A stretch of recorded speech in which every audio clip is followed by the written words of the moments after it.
बंदी छोड़ सतगुरु रामपाल जी परमेश्वर जी की जय हो। परमपिता परमात्मा सारी सृष्टि के रचनहार कुल मालिक असंख्य ब्रह्मांडों के स्वामी जगत गुरु तीनों लोकों में प्रवेश करके सबका धारण पोषण करने वाले राजाधीराज आत्माधार नाथों के नाथ देवों के देव महादेव सर्वेश्वर महेश्वर मृत्युंजय अजरो अमर आदि अनादि सनातनी प्रभु जगत पिता जगदीश्वर श्री श्री 1008 की उपाधि के वास्तविक अधिकारी अकाल मूर्त सौद स्वरूपी राम वासुदेव सर्वगतम ब्रह्म परम पूज्य प्रथम पूज्य परम संत परम पुरुष परम धनी परम दयालु सत्य कबीर हक्का कबीर अल्लाहु अकबर बाखबर अल्लाह ताला जगत के तारणहार जगत के मुक्तिदाता जगत के जगन्नाथ हारे के सहारे हिंदुओं के राम मुसलमानों के अल्लाह सिखों के वाहिगुरु ईसाइयों के मसीह दया के सागर दयानिधि करुणा के सागर करुणानिधि स्वयंभू परिभू संकट मोचन कष्ट हरण मंगल करण दुख भंजन अविगत कबीर निर्विकार निर्विषम परमात्मा अलय अलेख सतगुरु आदि अनादि सतगुरु असली मर्यादा पुरुषोत्तम असली राम असली कृष्ण असली घनश्याम असली मुरारी राजाओं के राजा महाराजाओं के महाराजा शहंशाहों के शहंशाह सम्राटों के सम्राट भगवानों के भगवान अल्लाहों के अल्लाह प्रभुओं के प्रभु मसीहाओं के मसीह सच्चे वाहिगुरु बाबाओं के बाबा पीरों के पीर सेठों के सेठ जगत सेठ सावड़सा सेठ सर्वगुण संपन्न अनंत कोटि कलाओं के स्वामी अनंत कोटि ब्रह्मांडों के नायक योगियों में महायोगी ध्यानियों में महाध्यानी सिद्धों में परम सिद्ध ज्ञानियों में तत्व ज्ञानी ब्रह्म ज्ञानी महाज्ञानी परम ज्ञानी सर्वश्रेष्ठ ज्ञानी विज्ञानी युवा कबीर समर्थ कबीर असमवात अमित ओजा सच्चे रहनुमा करीम अल्लाह सुभान अल्लाह दुनिया के अंतिम पैगंबर 8 सितंबर 1951 से गांव धनाना जिला सोनीपत हरियाणा भारतवर्ष की पावन भूमि पे प्रकट रियल कल की भगवान श्री नारायण साकार हरि श्री बाबा साहिब नूर अनंत परमात्मा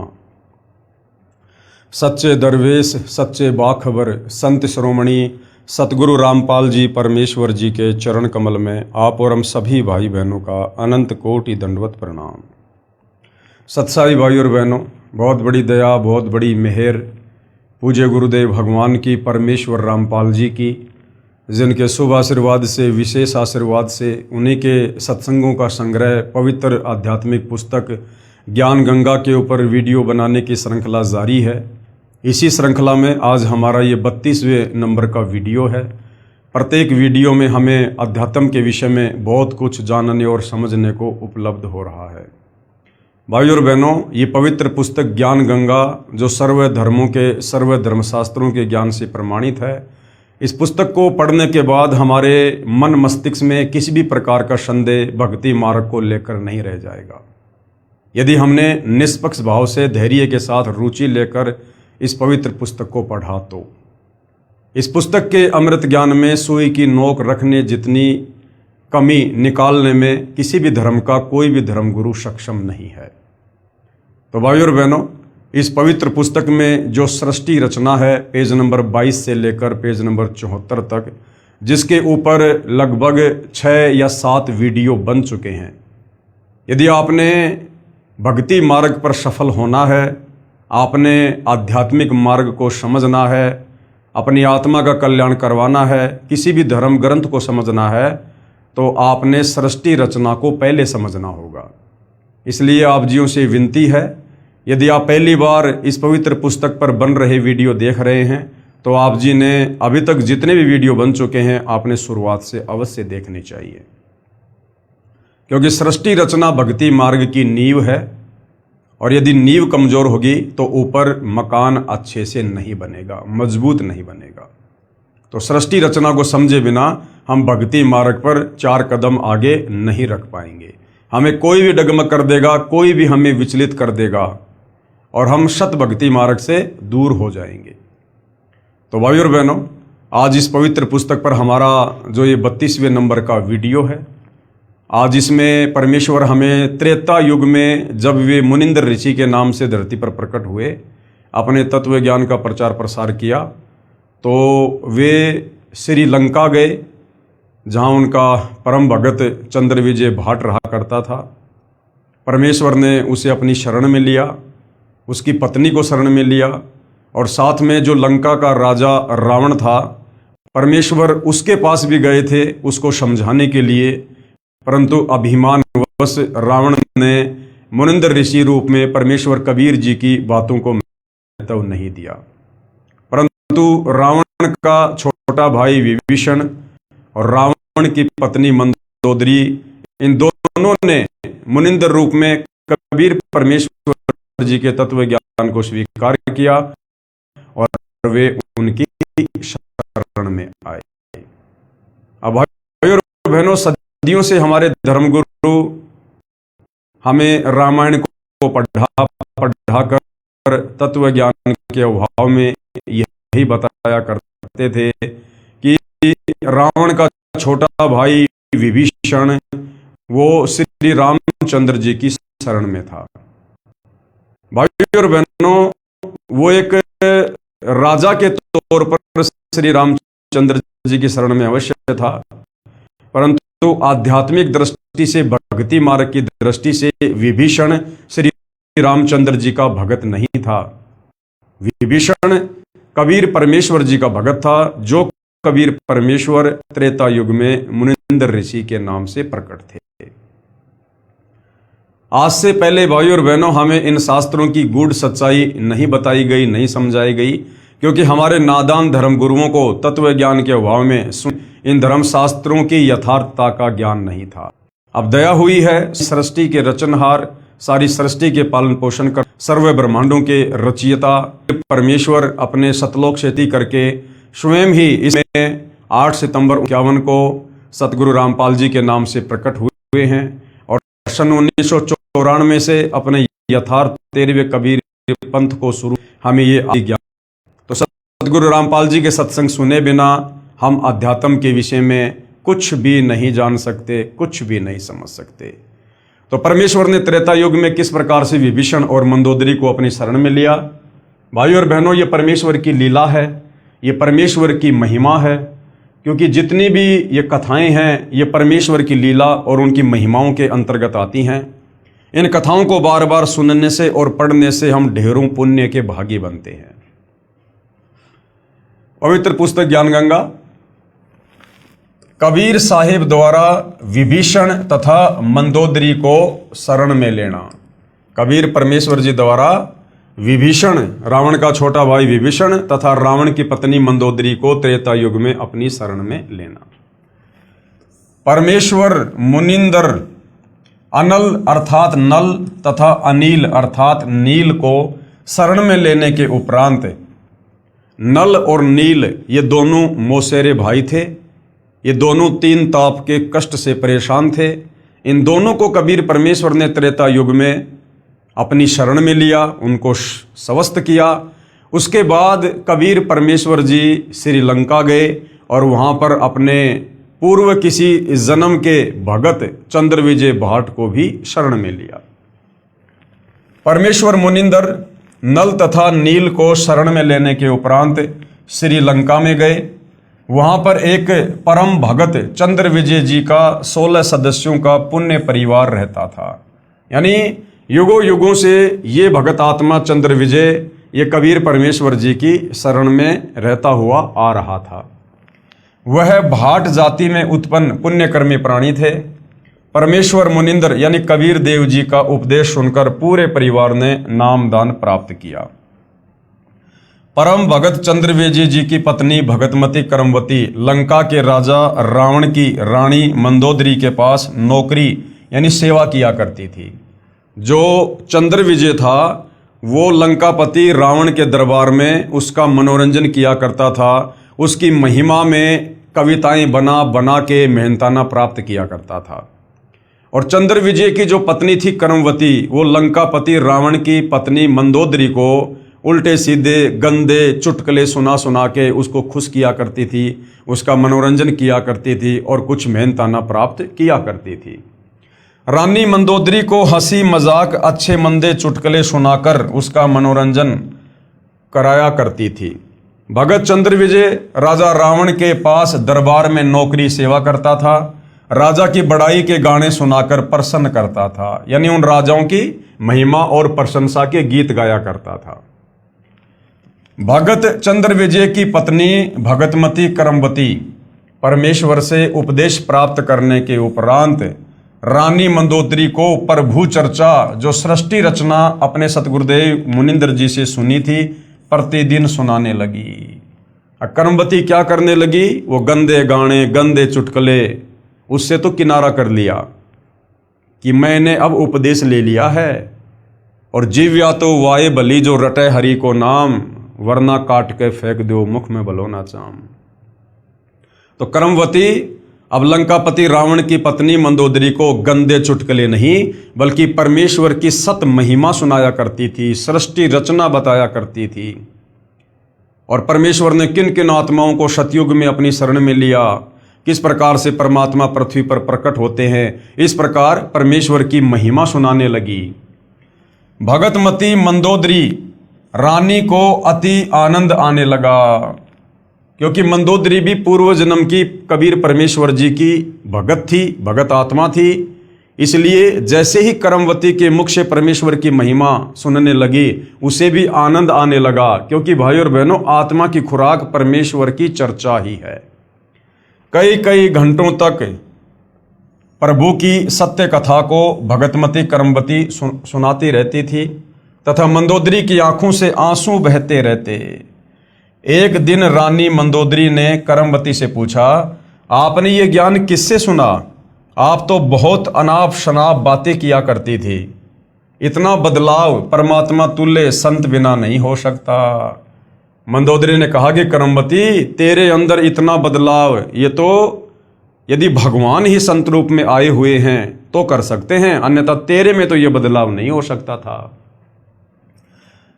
तब करमवती ने बताया कि हमने एक परम संत से अभी अभी उपदेश लिया है।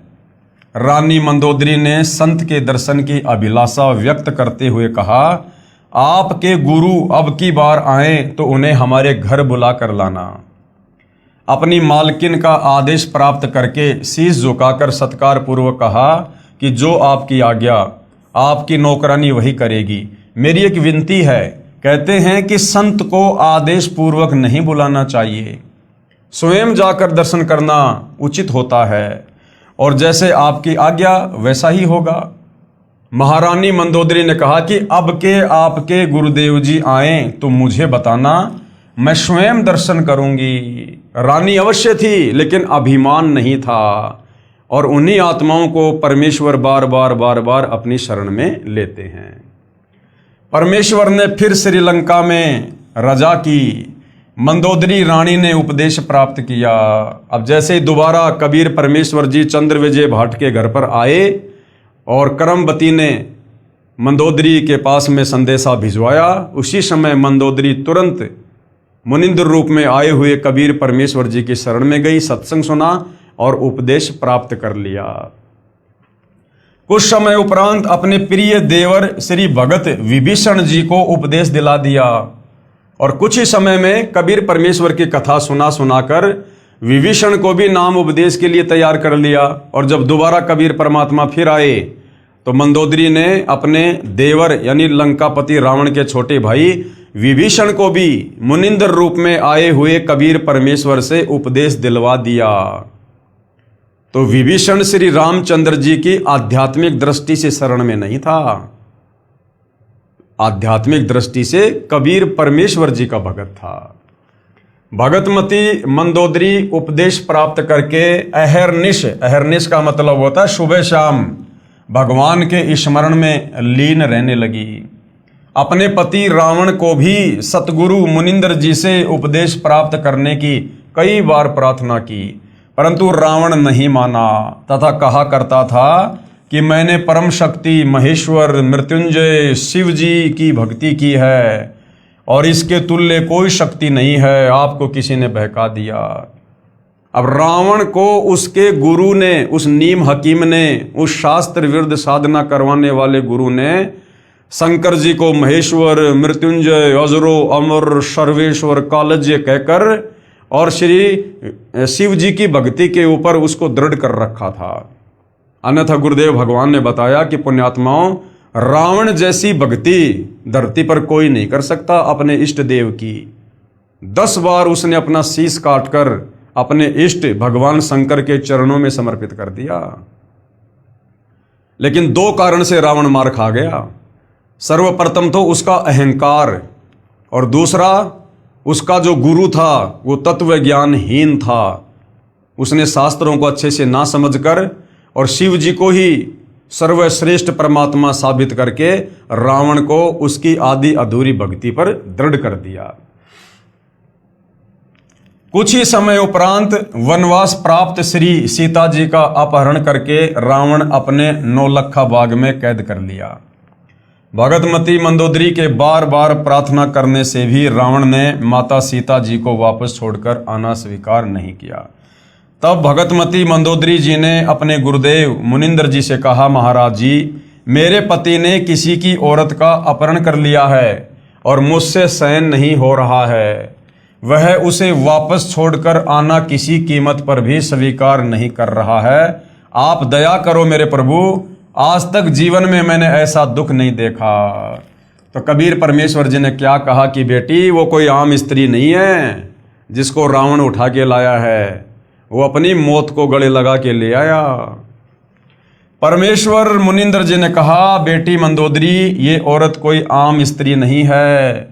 श्री विष्णु जी को श्रापवश पृथ्वी पर आना पड़ा है। वे श्री राजा दशरथ के पुत्र रामचंद्र अयोध्यावासी हैं। इनको 14 वर्ष का वनवास प्राप्त है तथा लक्ष्मी जी स्वयं सीता रूप बनाकर इनकी पत्नी रूप में वनवास में थी। उसे रावण एक साधु वेश बनाकर धोखा देकर उठा लाया है। ये स्वयं लक्ष्मी ही सीता जी है। इसे शीघ्र वापस करके क्षमा याचना करके अपने जीवन की भिक्षा याचना रावण करे तो इसी में इसका शुभ है।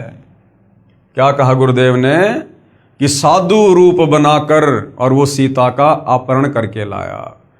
अब भाई और बहनों, वैसे तो रावण के प्रारब्ध में लिखा हुआ था, लेकिन और भी बहुत सारे कारण हैं जिस कारण से रावण को इस प्रकार की कुत्ते वाली मौत प्राप्त हुई। उसका पतन हुआ, विनाश हुआ, पूरा कुल जो है वो गर्त हुआ।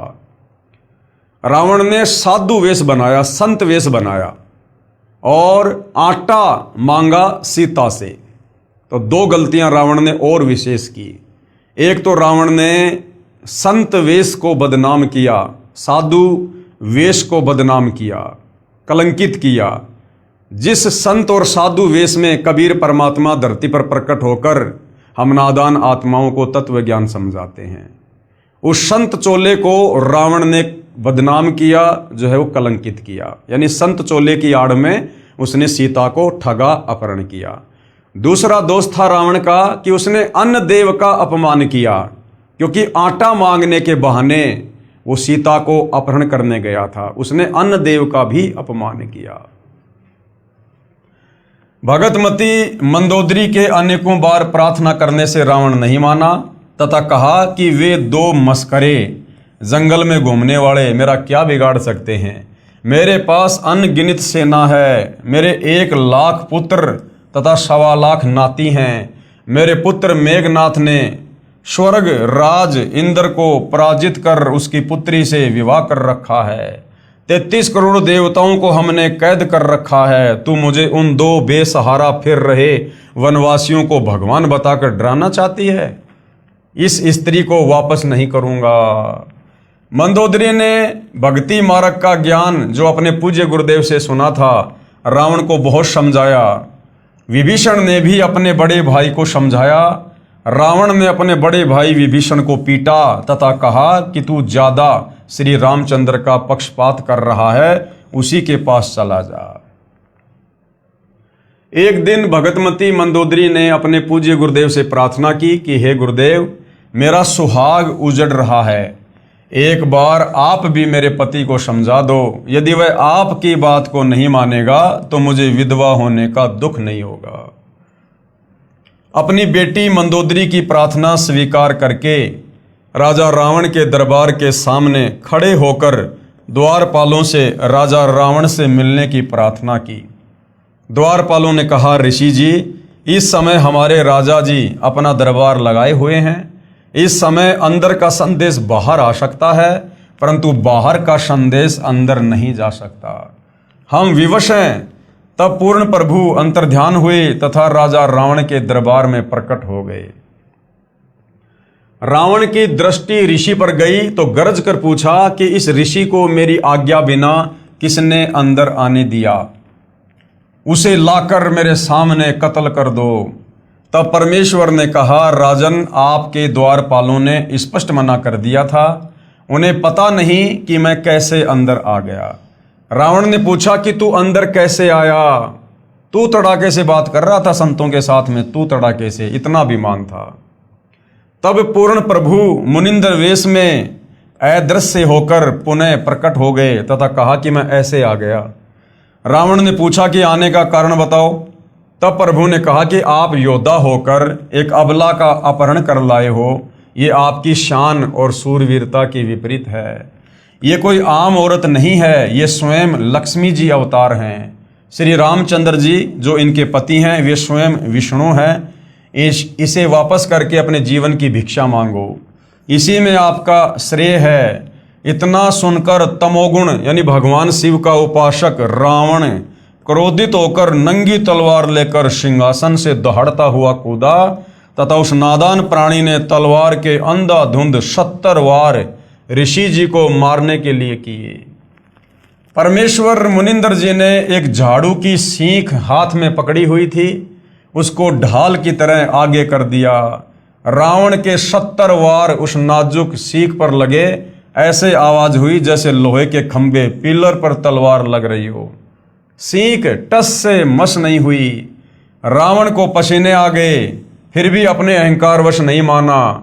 ये तो जान लिया कि ये कोई आम ऋषि नहीं है। कहा कि मैंने आपकी एक भी बात नहीं सुननी है, आप जा सकते हैं। परमेश्वर अंतर्ध्यान हो गए। अब मूर्खों के पीछे क्या माथा मारे परमात्मा।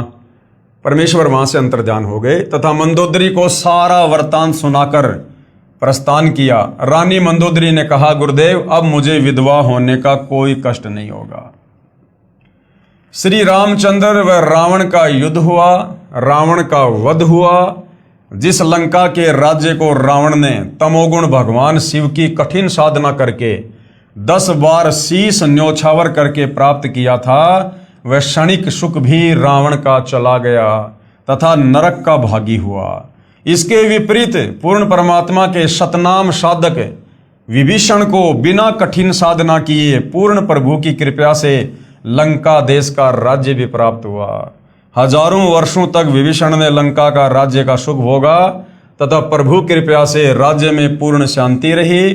सभी राक्षस वृत्ति के व्यक्ति विनाश को प्राप्त हो चुके थे और भगतमती मंदोदरी तथा भगत विभीषण तथा परम भगत चंद्रविजय जी के परिवार के पूरे 16 सदस्य तथा अन्य जिन्होंने पूर्ण परमेश्वर का उपदेश प्राप्त करके आजीवन मर्यादावत सतभक्ति की, वे सर्व साधक यहाँ पृथ्वी पर भी सुखी रहे तथा अंत समय में परमेश्वर के विमान में बैठकर सतलोक शाश्वत स्थान में चले गए।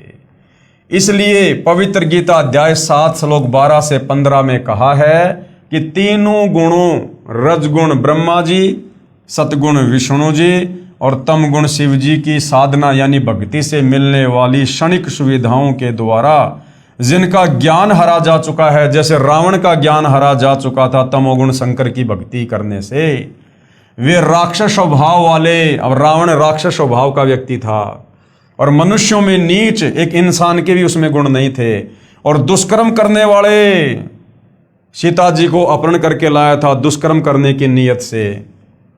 और मूर्ख ये काल भगवान कह रहा है कि मेरी भी भक्ति नहीं करते, मुझको भी नहीं बसते।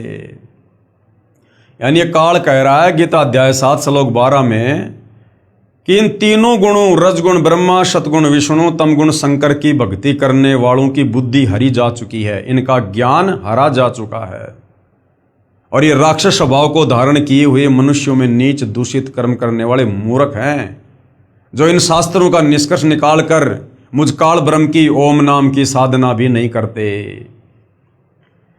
फिर गीता अध्याय 7 श्लोक नंबर 18 में गीता बोलने वाला ये काल ब्रह्म कह रहा है कि कोई एक अच्छी आत्मा मेरी यानी ब्रह्म की काल की ही साधना करता है। लाखों में कोई एकाध है जो इन वेदों का निष्कर्ष निकालकर मुझ काल की साधना करता है, ओम नाम की साधना करता है, क्योंकि उनको तत्वदर्शी संत नहीं मिला। वे भी नेक आत्माएं मेरी अनुतमाम यानी घटिया अति अश्रेष्ठ मुक्ति की स्थिति में आश्रित रह गए। लाखों में कोई एक आध अच्छी आत्मा जिसने वेदों को पढ़ा और तत्वदर्शी संत के तत्व ज्ञान के अभाव में उसने ओम नाम को सिलेक्ट कर लिया और ओम नाम को पूर्ण ब्रह्म परमेश्वर का मंत्र जानकर उसने जी जान लगाकर साधना की। लेकिन ओम नाम तो इस काल का है जो वेद और गीता में है, और अंत में वो आत्मा भी जन्म और मरण में काल कह रहा है कि वो मेरी अनुतमाम यानी घटिया साधना में ही लगा रहता है, क्योंकि उसे पता नहीं कि ये ओम नाम इस काल का है, ना कि पूर्ण परमात्मा का। वे भी पूर्ण मुक्त नहीं हैं।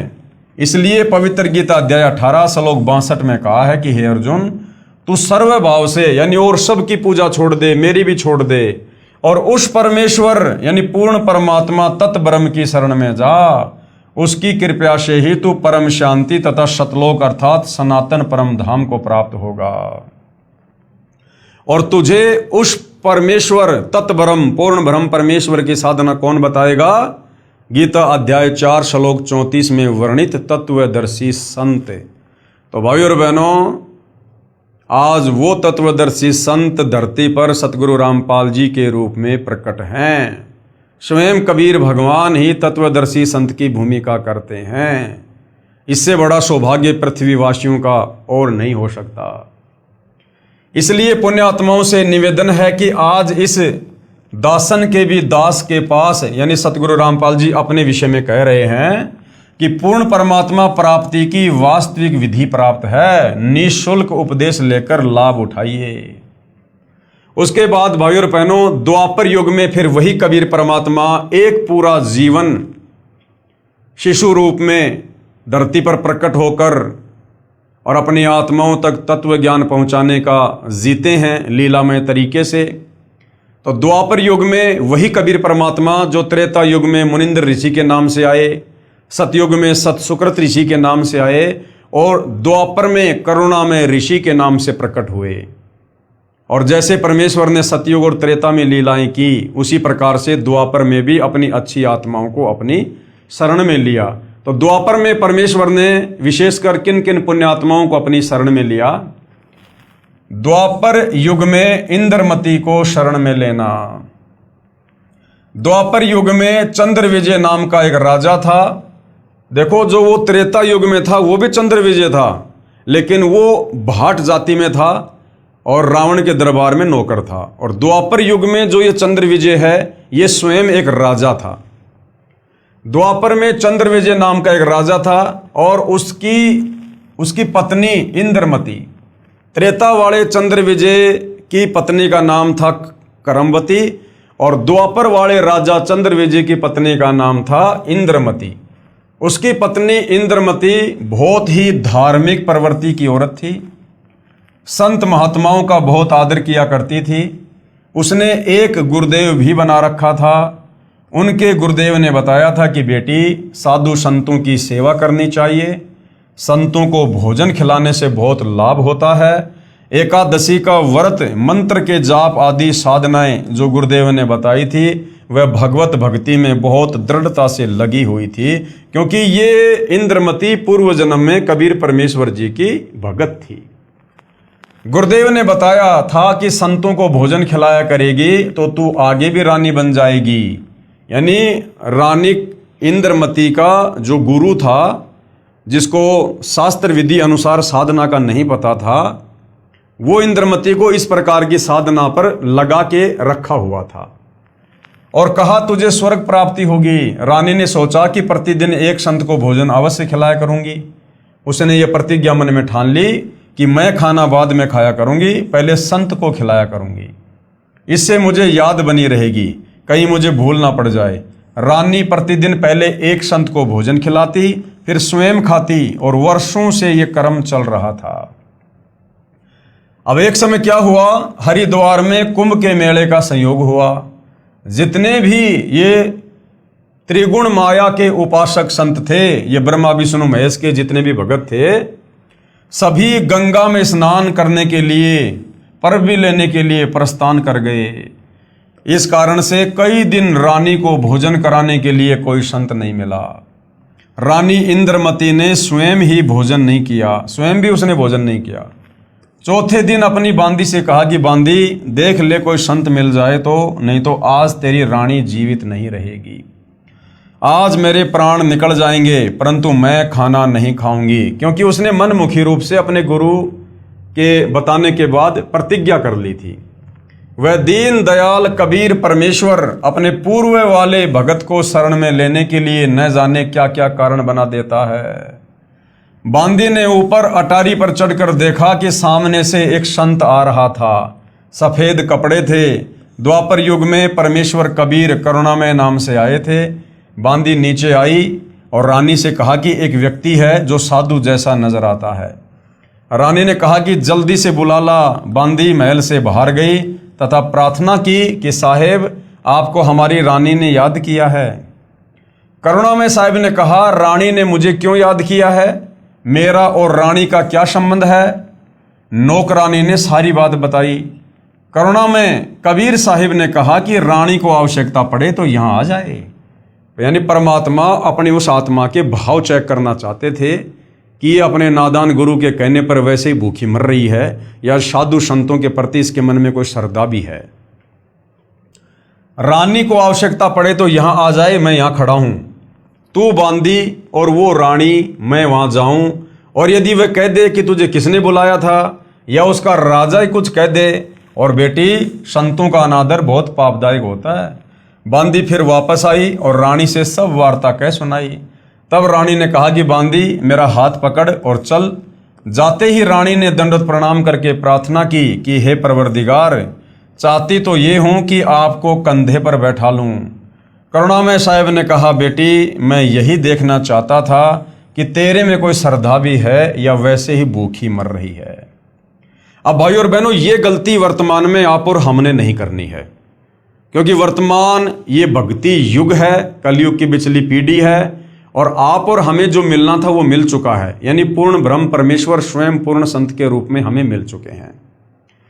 अब ये रानी इंद्रमती जिस प्रकार की गलती कर रही है, हर किसी संत के चरणों में गिर जाना, दंडवत करना, हर किसी संत में पूर्ण श्रद्धा जो है वो प्रकट कर देना, ये गलती अब आप और हमने नहीं करनी है। इंद्रमती को तो उस समय पूर्ण तत्व ज्ञान नहीं था, वो भक्ति युग मोक्ष मार्ग नहीं था उस समय कंप्लीट। तो वर्तमान में आप और हमने अपने पूज्य गुरुदेव के अलावा अन्य किसी भी साधु संत महात्मा को दंडवत प्रणाम नहीं करना। आदरवश सम्मानवश झुक के हाथ जोड़ के प्रणाम सभी को कर सकते हैं, चाहे आम व्यक्ति हो चाहे साधु संत हो, हमारी दृष्टि में सब बराबर हैं। और अब हमें तत्व ज्ञान हो गया तो अब हमें पता चल गया कि हमारे पूज्य गुरुदेव के अलावा चाहे कोई कितना ही बड़ा साधु संत महात्मा नजर क्यों ना आता हो, वो अंदर से खाली खोखा है, केवल डूंडा साधु का है, अंदर उसके भक्ति भाव नहीं है। वो शास्त्र विरुद्ध साधना ही करता हुआ मिलेगा, चाहे कितना भी उच्च कोटि का माना हुआ संत क्यों ना दिखाई दे। तो अब आप और हमने अपने पूज्य गुरुदेव के अलावा गुरु रूप में अन्य किसी को भी हमने वो भाव नहीं देना है, उसके प्रति वो श्रद्धा प्रकट नहीं करनी है जो रानी इंद्रमती ने अपने गुरु के अलावा और कबीर परमेश्वर जी को भी एक संत जानकर उनको दंडवत प्रणाम किया, विशेष श्रद्धा जो है वो प्रकट की। क्योंकि वर्तमान में तत्व ज्ञान गुरुदेव ने हमें कंप्लीट दे दिया है। मैं यही देखना चाहता था कि तेरे में कोई श्रद्धा भी है या वैसे ही भूखी मर रही है। रानी ने अपने हाथों खाना बनाया। करुणामय रूप में आए कबीर देव ने कहा कि मैं खाना नहीं खाता, मेरा शरीर खाना खाने का नहीं है। यानी मेरा शरीर आप लोगों की तरह पांच तत्व का नहीं है, मेरा तेज पुंज का शरीर है। तो रानी ने कहा कि मैं भी खाना नहीं खाऊंगी। करुणामय साहिब ने कहा कि ठीक है बेटी, लाओ खाना खाते हैं, क्योंकि समर्थ उसी को कहते हैं जो चाहे सो कर दे। सतगुरु जो चाहे सो कर ही भरम पड़ो मत कोई, और सेऊ धड़ पर शीश चढ़ाया पाछे करी रसोई। करुणामय साहिब ने खाना खा लिया। फिर रानी से पूछा कि जो ये तू साधना कर रही है ये तेरे को किसने बताई है? रानी ने कहा कि मेरे गुरुदेव ने आदेश दिया है। कबीर साहब ने पूछा क्या आदेश दिया है तेरे गुरुदेव ने? इंद्रमती ने कहा कि ब्रह्मा विष्णु महेश की पूजा, एकादशी का व्रत, तीर्थ भ्रमण, देवी पूजा, श्राद्ध निकालना, मंदिर में जाना, संतों की सेवा करना। ये संतों की सेवा को छोड़कर जितनी भी क्रिया हैं ये सारी की सारी वेद और गीता के विरुद्ध हैं। करुणा में यानी कबीर साहिब ने कहा कि जो भक्ति तेरे गुरुदेव ने दी है तेरे को जन्म और मरण तथा स्वर्ग नरक व 84 लाख योनियों के कष्ट से मुक्त नहीं कर सकती। रानी ने कहा कि महाराज जी जितने भी संत हैं अपनी अपनी प्रभुता आप ही बनाने आते हैं, मेरे गुरुदेव के बारे में कुछ नहीं कहोगे, मैं चाहे मुक्त हूं या ना हूं। अब करुणा में यानी कबीर साहिब सोचते हैं कि इस भोले जीव को कैसे समझाएं। इन्होंने जो पूंछ पकड़ ली उसको छोड़ नहीं सकते, मर सकते हैं। करुणामय साहिब ने कहा कि बेटी वैसे तो तेरी इच्छा है, मैं निंदा नहीं कर रहा। क्या मैंने आपके गुरुदेव को गाली दी है या कोई बुरा कहा है? मैं तो भक्ति मार्ग बता रहा हूं कि ये भक्ति शास्त्रों के विरुद्ध है, तुझे पार नहीं होने देगी और न ही तेरा कोई आने वाला कर्म दंड कटेगा। और सुन ले फिर क्या कहा परमात्मा जी ने इंद्रमती को, और सुन ले आज से तीसरे दिन तेरी मृत्यु हो जाएगी, ना तेरा गुरु बचा सकेगा और ना तेरी ये नकली भक्ति बचा सकेगी। जब मरने की बारी आती है फिर जीव को डर लगता है, वैसे तो नहीं मानता। अब रानी ने सोचा कि संत झूठ नहीं बोलते, कहीं ऐसा ना हो कि मैं परसों ही मर जाऊं। इस डर से करुणामय साहिब से पूछा कि साहिब क्या मेरी जान बच सकती है? कबीर साहिब जो करुणामय ऋषि के रूप में थे उन्होंने कहा कि बच सकती है अगर तू मेरे से उपदेश लेगी, मेरी शिष्या बनेगी और पिछली पूजाएं त्यागेगी। यानी तेरे पिछले गुरु ने तेरे को जो भी पूजा पाठ भक्ति जंत्र मंत्र व्रत बताए हैं तो उन्हें सबको त्यागना पड़ेगा। जैसा तुझे मैं कहूंगा वैसे ही भक्ति करनी पड़ेगी, तो तेरी जान बच सकती है। इंद्रमती ने कहा मैंने सुना है कि गुरुदेव नहीं बदलना चाहिए, पाप लगता है। कबीर साहिब यानी करुणामय जी ने कहा नहीं पुत्री, ये भी तेरा भ्रम है। एक डॉक्टर से दवाई ना लगे तो क्या दूसरे से नहीं लेंगे? एक 5वीं कक्षा का अध्यापक होता है, फिर एक उच्च कक्षा का अध्यापक होता है। बेटी अगली कक्षा में जाना होगा, क्या सारी उम्र 5वीं कक्षा में ही लगी रहेगी? इसको छोड़ना पड़ेगा। तू अब आगे की पढ़ाई पढ़, मैं पढ़ाने आया हूं। वैसे तो नहीं मानती, परंतु मृत्यु दिखने लगी कि संत कह रहा है तो सही बात हो, कहीं बात बिगड़ ना जाए। ऐसा विचार करके इंद्रमती ने कहा कि जैसे आप कहोगे मैं वैसे ही करूंगी। करुणा में यानी कबीर साहिब ने उपदेश दिया और कहा कि तीसरे दिन मेरे रूप में काल आएगा, तू उससे बोलना मत। जो मैंने नाम दिया है 2 मिनट तक इसका जाप करना, 2 मिनट के बाद उसको देखना है, उसके बाद सत्कार करना। वैसे तो गुरुदेव आए तो अति शीघ्र चरणों में गिर जाना चाहिए, ये मेरा केवल इस बार आदेश है। रानी ने कहा ठीक है। अब भाई और बहनों, एक सत्संग में गुरुदेव ने बताया कि काल का जो काम है वो है त्रिकुटी पर। इस पृथ्वी पर काल नहीं आता है। यहाँ तो उसके छोटी मोटी शक्तियाँ ये ब्रह्मा विष्णु महेश भैरव भूत बेताल यही काफ़ी हैं। काल का असली बखेड़ा शुरू होता है त्रिकुटी पर। जब हम शरीर छोड़कर त्रिकुटी पर जाएंगे उस समय काल अपना दाव लगाएगा हमें डगमग करने के लिए, विचलित करने के लिए। तो यहां पर गुरुदेव ने कहा ना कि परसों मेरे रूप में यानी तेरे गुरु के रूप में काल आएगा। तो कबीर परमेश्वर की स्वयं की ही लीला थी, ये काल नहीं आया। कबीर परमात्मा ने स्वयं ही काल का रूप धारण किया और इंद्रमती के पास में आया। इसका रीजन आपको आगे पता चलेगा। अगर परमात्मा इस प्रकार का झटका ना देते तो इंद्रमती को ये वहम हो जाता कि मेरी कोई मृत्यु नहीं होनी थी तीसरे दिन, और धन के चक्कर में, पैसे के चक्कर में, क्योंकि मैं रानी हूं ना, इसलिए मेरे को इस महाराज जी ने, करुणामय जी ने मूर्ख बना दिया। मेरी कोई मृत्यु नहीं होनी थी। इसलिए परमेश्वर ने उस आत्मा को दृढ़ करने के लिए काल के रूप में आकर झटका देना था। अब रानी को तो चिंता बनी हुई थी, श्रद्धा से जाप कर रही थी। कबीर साहिब करुणामय साहिब का रूप बनाकर गुरुदेव रूप में काल आया।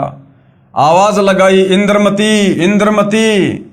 अब उसको तो पहले ही डर था, सुमरण करती रही थी, काल की तरफ नहीं देखा। 2 मिनट के बाद जब देखा तो काल का स्वरूप बदल गया। काल का ज्यों का त्यों चेहरा दिखाई देने लगा। कर्णों में साहिब का स्वरूप नहीं रहा।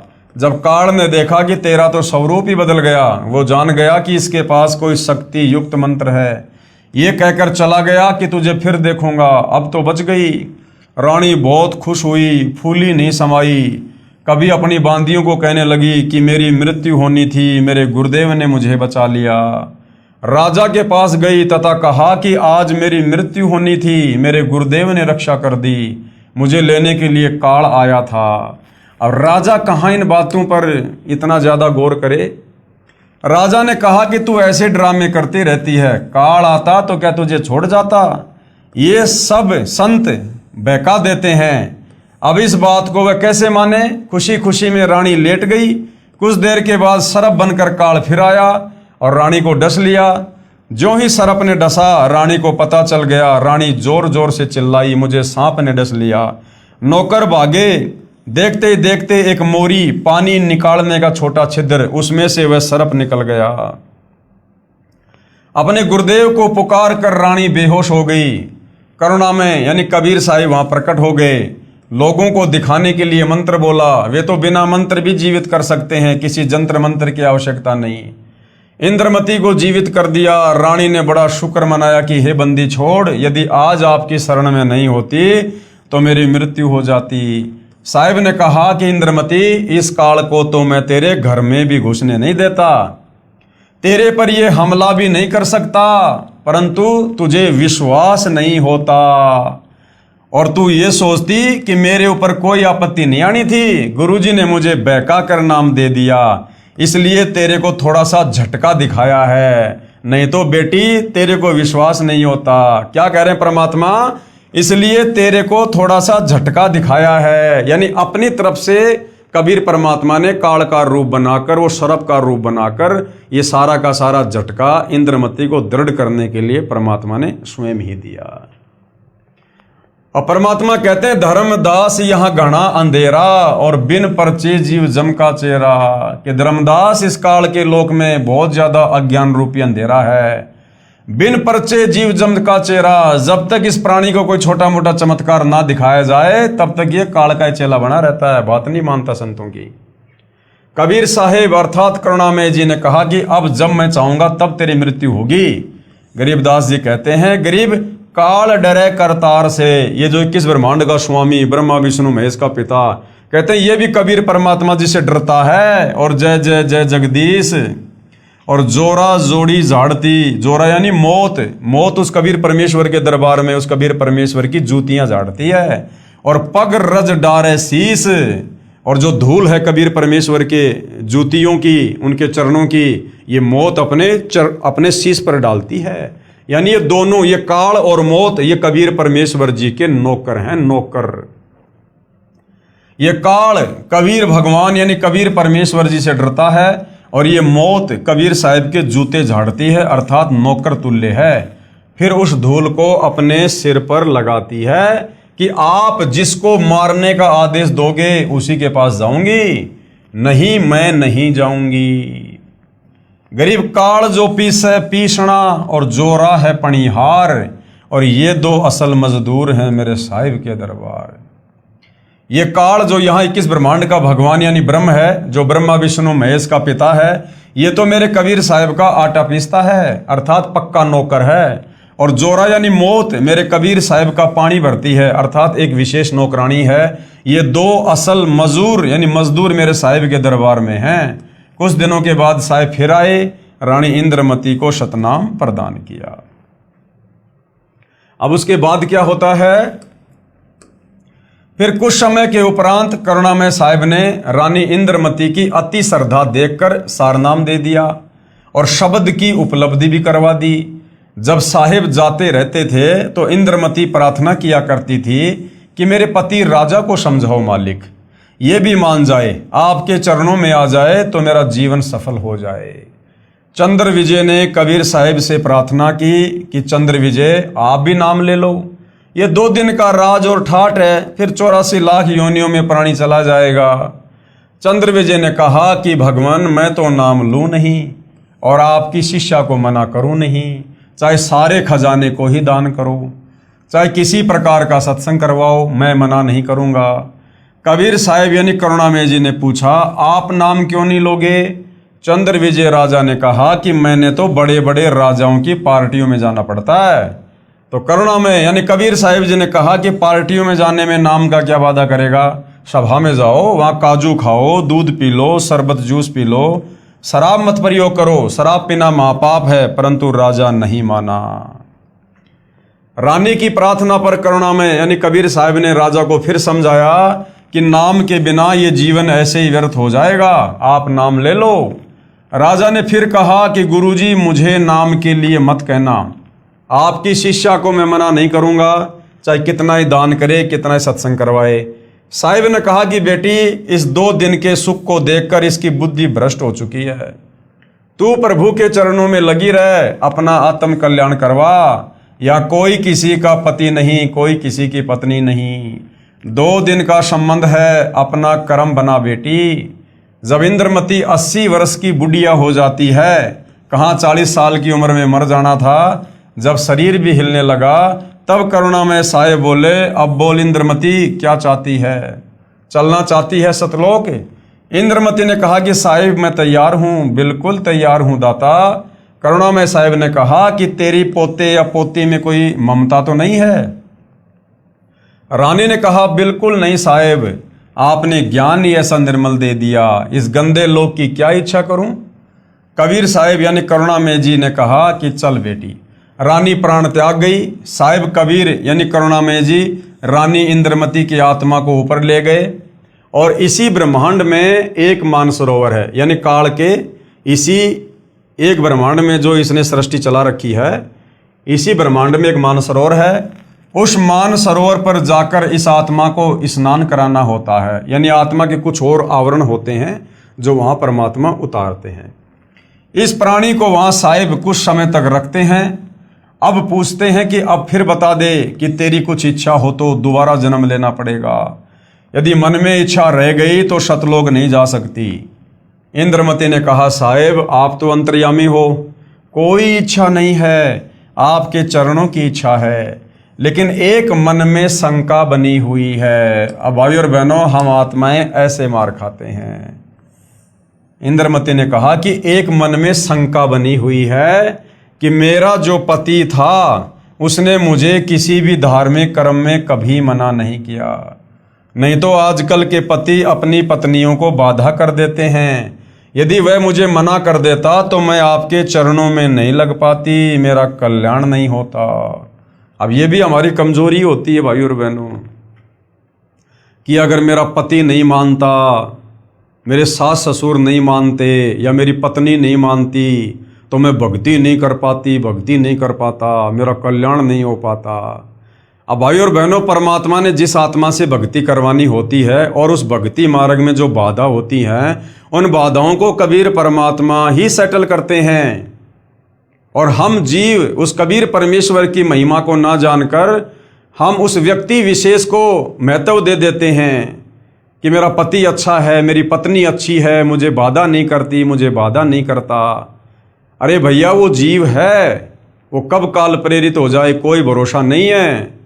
अगर उसको सेट कर रखा है तो ये गुरुदेव भगवान की मर्जी है, ये उनकी इच्छा है। तो हमने हर स्थिति में, हर परिस्थिति के लिए अपने गुरुदेव भगवान का ही धन्यवाद करना चाहिए। उसका इस शुभ कर्म में सहयोग का कुछ लाभ मिलता हो तो कभी उस पर भी दया करना दाता। अब साहिब ने देखा कि ये नादान इसके पीछे फिर लटक गई। साहिब बोले ठीक है बेटी, अभी तू 2-4 वर्ष यहाँ रह। शरीर छोड़ दिया, घर बार छोड़ दिया, मृत्यु हो गई, शरीर को पीछे से फूंक दिया। लेकिन परमात्मा कहते जब हम इस स्थूल शरीर को छोड़ते हैं तो हमारा जो सूक्ष्म शरीर होता है, उस सूक्ष्म शरीर में हमारे ज्यों के त्यों विचार, हमारा स्वभाव बना रहता है। तो भाई और बहनों आप और हमने अपने सूक्ष्म शरीर को तैयार करना है रिहर्सल करके, और ये जो घटनाएं, ये जो लीलाएं, ये जो कथाएं गुरुदेव हमें सुना रहे हैं, ये इसलिए सुना रहे हैं कि पुण्यात्माओं, अब वो कंप्लीट मोक्ष का समय आ चुका है। और इस समय यदि आप आत्माओं ने इतना ज्ञान सुनकर, इतनी भक्ति करके अगर ये इंद्रमती वाली सी गलती कर दी, अगर तुम्हारे सूक्ष्म शरीर में अगर इस प्रकार की कोई भी इच्छा इस काल लोक की, घर की, परिवार की, संपत्ति की, पोता पोती की रह गई, तो तुम्हें भी इसी प्रकार से यहीं पर लटका दिया जाएगा। अर्थात तुम्हारा मोक्ष नहीं हो पाएगा, वापस तुम्हें उसी घर के आसपास पुनः जन्म दिया जाएगा। तो ये कुछ कमियां हैं जो कथाओं के माध्यम से गुरुदेव भगवान हमें समझा रहे हैं। अब 2 वर्ष के बाद राजा भी मरने लगा, क्योंकि नाम ले नहीं रखा था। यम के दूत आए, राजा चौक में चक्कर खाकर गिर गया। यम के दूतों ने उसकी गर्दन को दबाया, राजा की टट्टी और पेशाब निकल गया।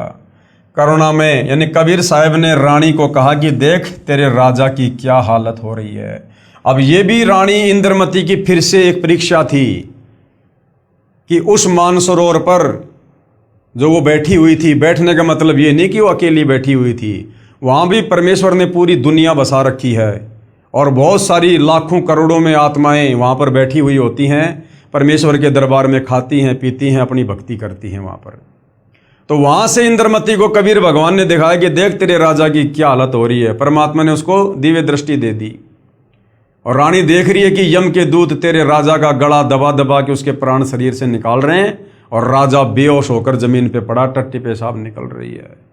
परमात्मा चेक करना चाह रहे थे कि अब 2 साल के बाद भी इस बेटी के मन में अपने उस राजा के प्रति, अपने पति के प्रति कोई मोह ममता, कोई भाव है क्या।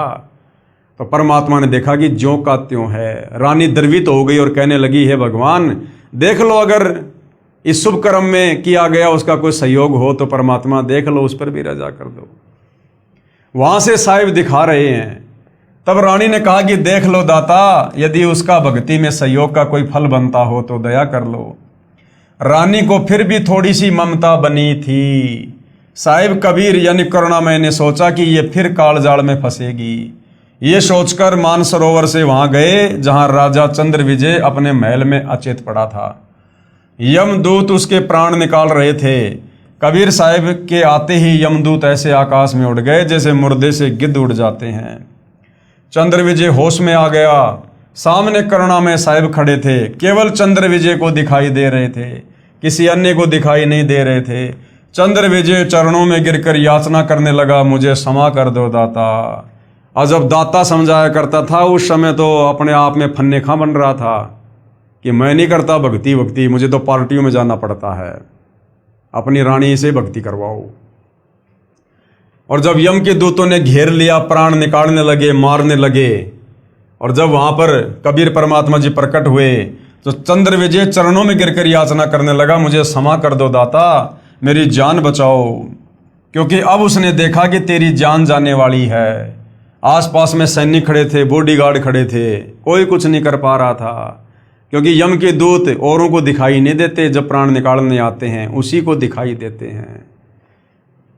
जब इस जीव की आंख खुलती है कि ये तो बात बिगड़ गई, उस समय जीव चेतता है, मुझे क्षमा कर दो दाता, मेरी जान बचा लो मालिक।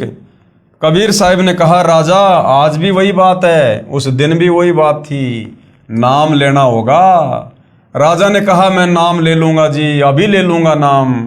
कबीर साहिब ने नाम उपदेश दिया तथा कहा कि अब मैं तुझे 2 वर्ष की उम्र दूंगा, यदि इसमें एक श्वास भी खाली चला गया तो फिर कर्म दंड रह जाएगा। कबीर जीवन तो थोड़ा ही भला, जय सत सुमरण हो, लाख बरस का जीवना लेख रहने को। इस काल के लोक से निकलना है तो लंबी उम्र की परमात्मा से उम्मीद मत करना। अब भाई और बहनों विचार करो, आप और हमने इस वहम में नहीं रहना है कि भाई इस कलयुग में 100 साल की उम्र होती है और मैं तो भगत हूं, मैंने तो उल्टा सीधा खाना पीना सब छोड़ दिया, मैं तो 100 साल तक आराम से जिंदा रहूंगा, स्वस्थ रहूंगा। आप और हमने तो यहां से बाहर निकलने का जल्द से जल्द प्रयास करना है। उम्र नहीं देखनी कि अभी तो मेरी 40 साल उम्र है, अभी तो मेरी 50 साल उम्र है। अरे बूढ़ा होके मरना कोई जरूरी थोड़ी होता है, जरूरी थोड़ी कि बुढ़ापे में मोक्ष होगा। अगर आपकी सच्ची नीयत, सच्ची लगन है और सतलोक जानने की तड़फ है, तो परमात्मा फिर उम्र नहीं देखता है। कोई भी बहाना बनाकर परमात्मा भगत की सहज में मृत्यु कर देगा। सहज मृत्यु, अकाल मृत्यु नहीं, सहज मृत्यु। प्राण छुड़वा देगा परमात्मा भगत को, पता भी नहीं चलेगा और सतलोक ले जाएगा। जीवन तो थोड़ा ही भला जय सत सुमरण होए। अगर सच्ची नीयत से अगर थोड़ी भी भक्ति कर ली तो परमात्मा मोक्ष कर देता आत्मा का। और बाकी भाई और बहनों चाहे जीते रहो। अब एक बात बताओ, आप और हमारा ये ज्ञान होने के बाद अब आप और हमारा यहां पर जीने का क्या मकसद है? ना हमने कोई बिजनेस खड़ा करना जिसके लिए हम जी रहे हैं, ना हमने यहां पर कोई काम धंधे को आगे बढ़ाना, ना हमने कोई रिश्तेदारियों से प्यार और ये भाईचारा बढ़ाना। हमने करना क्या है? हमें परमात्मा ने अंत दिखा दिया, भविष्य दिखा दिया कि बिना भक्ति के आगे अंधकार ही अंधकार है और यहां से निकल लोगे तो फायदा है, नहीं तो ये काल का लोक है। अगर किसी भी पॉइंट पे फिसल गए तो फिर से जन्म मरण। तो आप और हमारा भाई और बहनों, चाहे हम 10 साल जिए चाहे 100 साल जिए, हमारा मकसद क्या है? जब तक हम जी रहे हैं तब तक हमारा मकसद ये कि भक्ति ज्यादा से ज्यादा करके भक्ति धन इकट्ठा करें और हम सतलोक चलें। और दूसरा तो भगत का कोई मकसद यहां इस काल के लोक में जीने का हो ही नहीं सकता कि भाई 2 साल बाद मेरे पोता होगा, मैं पोते का मुंह देखूंगा। अगर इस प्रकार की भी मन में कोई इच्छा है तो वो भगत नहीं है। बड़ा मकान बनाने की, बड़ी कार कोठी लाने की इच्छा है, वो भगत नहीं है। इच्छा तो हमने यहां पर किसी चीज की करनी ही नहीं है कि 2 साल बाद इतने पैसे हो जाएंगे, फिर मकान बनाऊंगा, गाड़ी लाऊंगा। अगर 2 साल के बीच में मृत्यु हो गई तो हमारी इच्छा क्या थी? बड़ा मकान बनाने की, बड़ी गाड़ी लाने की, बच्चे की शादी करने की, पोते का मुंह देखने की। अगर उस काम के कंप्लीट होने से पहले जो हमने मन में इच्छा कर रखी थी, अगर उससे पहले हमारी मृत्यु हो गई तो हमारा मोक्ष नहीं होगा, क्योंकि अभी हमारी काल लोक में कुछ करने की, कुछ प्राप्त करने की इच्छा शेष है। इसलिए परमात्मा कहते हैं, चिंता तो हरि नाम की और न चिंता दास है। और कोई योजना मत बनाओ, भगत कोई योजना ना बनाए किसी भी प्रकार की। सुबह रोटी मिल गई, शाम की रोटी की उम्मीद भी मत करना, ना जाने कब यहां से चलना हो जाए। और अगर आगे की कोई प्लानिंग, कोई योजना, कोई इच्छा मन में है तो अंतर्यामी परमात्मा नहीं लेके जाएगा, यहीं पे रहना पड़ेगा, उस इच्छा को पूरा करवाएगा पहले परमात्मा। तो यदि हमारा मकसद सतलोक जाने का है और काललोक की कोई इच्छा नहीं है तो भाई और बहनों फिर एक बात बताओ, चाहे 10 साल जी लो चाहे 50 साल जी लो, अरे रोज का हमारा तो वही कर्म है, हमारा तो वही कर्म है रोज का। कोई नया तो हमारे जीवन में कुछ होगा नहीं भक्ति के अलावा। ना हमने नया कुछ चाहिए, ना हमने सांसारिक चौंचलों में पड़ना, ना रिश्तेदारियों में ब्याह शादी, बात छूचक, लेन देन, बारात में जाना। तो फिर हमारे जीवन में उमंग क्या है, रंग क्या है? कुछ भी नहीं है। हम तो केवल भक्ति के लिए जी रहे हैं। सुबह उठे, सुबह का नित्य नियम, फिर परमात्मा के सुमरण कर लिए, कोई सत्संग सुन लिया, फिर दोपहर की रमेणी, फिर शाम की संध्या आरती, फिर कोई परमात्मा का कोई सत्संग सुन लिया, कोई सुमरण कर लिया। बस इसके अलावा हमारे डेली रूटीन में क्या है? इसके अलावा हम क्या करेंगे बताओ? तो ये काम चाहे 10 साल कर लो ढंग से, नियत से, और ये काम चाहे तुम 100 साल तक करते रहो।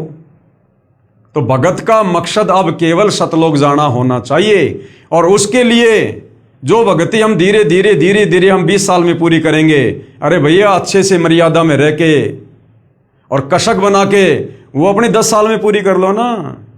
अब ज्ञान तो हो ही गया ना कि पीछे से बच्चों को संभालने वाला भगवान है, इस घर परिवार को संभालने वाला भगवान है। अब तत्व ज्ञान होने के बाद भगत ठेकेदार नहीं बनेगा अपने बच्चों का, अपने घर का, अपने बिजनेस का, अपने खेतों का। अगर ठेकेदार बना हुआ है तो फिर अभी उसकी सतलोक जाने की इच्छा नहीं है, उसका टारगेट अभी काललोक है। कितने जन्म हो चुके हैं? कोटि जन्म तू राजा की न मिटी न मन की आशा। जिस व्यक्ति के 84 लाख योनियां भोगने के बाद एक मनुष्य जन्म होता है, और ये करोड़ों मनुष्य जन्म होने के बाद बड़ी मुश्किल से एक हमें राजा का जन्म मिलता है। और भगवान कहते हैं कोटि जन्म तू राजा की ना, कई करोड़ बार तू राजा रह चुका है। तो मनुष्य जीवन में हम कितनी बार रहे होंगे? साधारण मनुष्य जीवन में और हर बार हमारा परिवार भी होगा, हमारे बाल बच्चे भी होंगे, हमारे खेत खलियान भी होंगे, पोता पोती भी होंगे।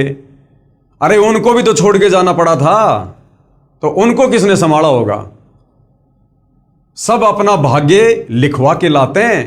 कोई अपने माँ के, अपने बाप के, अपने दादा के या अपने बाप दादाओं की जमीन और प्रॉपर्टी और बिजनेस के भरोसे नहीं आता है। जिसका जैसा प्रारब्ध होता है, पाप और पुण्य होते हैं, उस आधार से उसको किस परिवार में जन्म देना है, ये धर्मराय पहले से माँ के पेट में नियत कर देता है।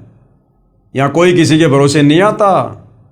हम तो अपने बच्चों के ठेकेदार बन रहे हैं कि मेरे बच्चे छोटे छोटे हैं, अभी मेरे बिना कैसे परिवार चलेगा, मेरे बच्चों के भविष्य का क्या होगा। और हम आज समाज में देख रहे हैं, हम अपने आसपास घर में, रिश्तेदार में, गांव में देख रहे हैं, बच्चा पैदा होने से पहले बाप मर जाता है और वो बच्चा जन्म लेने के बाद बहुत बड़ा अधिकारी बनता है, उस गांव में एक नंबर की पार्टी बनता है। तो क्या उसके बाप ने बनाया उसको? उसके बाप ने पढ़ाया? तो भैया सब यहां पर अपना प्रारब्ध लिखवा कर लाते हैं। हम सब कबीर भगवान की आत्मा हैं।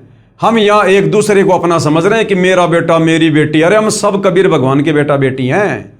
हम सब आपस में भाई बहन हैं। हम हंस आत्मा हैं। इस काल ने हमारे को, हमारे इन ऋण संबंधों के चलते बेटा बेटी, माँ बाप, पोता पोती, इन संबंधों में बांध दिया। इसी को तो कर्म बंधन कहते हैं। एक लेवा एक देवा दूतम, कोई किसी का पिता नहीं पुत्तम। ऋण संबंध जुड़े सब नाता, अंश में से 12 बाटा। ये तो काल ने हमारे को इन कर्म बंधनों में, ऋण संबंधों में बांध रखा है, पिछले जन्म के लेन देन के चलते। बाकी यहां कोई किसी का बाप नहीं, कोई किसी का बेटा नहीं। आज बाप और बेटे का रिश्ता है, कल को बाप मरने के बाद भक्ति नहीं करी तो नाइजीरिया में जन्म लेगा, बेटा पाकिस्तान में जन्म लेगा। जिंदगी में दोबारा कभी एक दूसरे की शक्ल भी नहीं देख पाएंगे, और कभी मिल भी गए तो भाई साहब राम राम, बस इससे ज्यादा कुछ बोलना नहीं होगा। तो भाई और बहनों, इस तत्व ज्ञान से हमने हर प्रकार से कमर कस लेनी है, सर पे कफन बांध लेना है कि संभालने वाला परमात्मा है। तीनों लोकों में प्रवेश करके सबका धारण पोषण वो कबीर भगवान करता है। आप और हमें, जिनको हम अपनी अज्ञानता के चलते, जिनको बेटा बेटी और पति पत्नी मान रहे हैं, हमसे ज्यादा चिंता उस कबीर परमेश्वर को अपनी उन आत्माओं की है। हम क्या चिंता कर सकते हैं? और हमारी चिंता करने से क्या हो जाएगा? अरे माता पिता ने बच्चे को सुबह नहला के, कपड़े पहना के, टिफिन दे के बस में बैठा दिया, जा बेटा स्कूल में। 2 किलोमीटर बाद में बस एक्सीडेंट हो गई, बेटा मर गया। क्या कर लेंगे चिंता करके माता पिता? क्या कर लिया माता पिता ने? क्या बचाव कर लिया माता पिता ने? और वहां उस बच्चे की रक्षा करने वाला भी कबीर भगवान है, क्योंकि वो हमारा बेटा बेटी तो केवल इसी जन्म में है, झूठे रिश्ते नाते। असल में वो आत्मा भगवान की है, असली बेटा वो कबीर भगवान का है, सतगुरु रामपाल जी का है। तो भाई और बहनों, आप और हम भी केवल उतना ही बचाव कर सकते हैं जितना हमारे और उसके जो संस्कार आपस में जुड़े हुए हैं। अन्यथा ना बाप बेटे की रक्षा कर सकता, ना बेटा बाप की कर सकता है। यहां पर आंखों के सामने बेटा मर जाता है। आपने देखा नहीं, थोड़े दिन पहले नोएडा में एक लड़का था, कोई इंजीनियर जवान, और रात के समय उसकी गाड़ी एक नाले में जा गिरी और उसने वहीं से अपने बाप को फोन किया। बाप ने जो है प्रशासन को फोन किया। वहां बाप भी खड़ा है, प्रशासन भी खड़ा है, और वो बेटा धीरे धीरे धीरे धीरे उन सब की नजरों में उस पानी में डूब रहा है। वो उस दलदल में जा रहा है और सबकी आंखों के सामने वो डूब के मरा। ना उस बाप ने बचाया, ना प्रशासन ने बचाया। तो भाई और बहनों, यहां पर बचाने वाला ये कबीर भगवान है, और जिसके जैसे संस्कार हैं उस आधार से यहां पर रक्षा होती है। जबरदस्ती कबीर भगवान भी नहीं बचाता। इसलिए हम अपने बच्चों को भक्ति पर लगाएं, और भक्ति पर लग जाएंगे तो हम टेंशन फ्री हो जाएंगे फिर, क्योंकि उनकी नकेल हमने कबीर भगवान के हाथ में दे दी। अब कबीर परमात्मा जाने और वो उसकी आत्मा जाने। तो आप और हमने इस प्रकार से अपनी जिम्मेदारियों से तत्व ज्ञान को आधार बनाकर धीरे धीरे मुक्त होना है, मुक्त।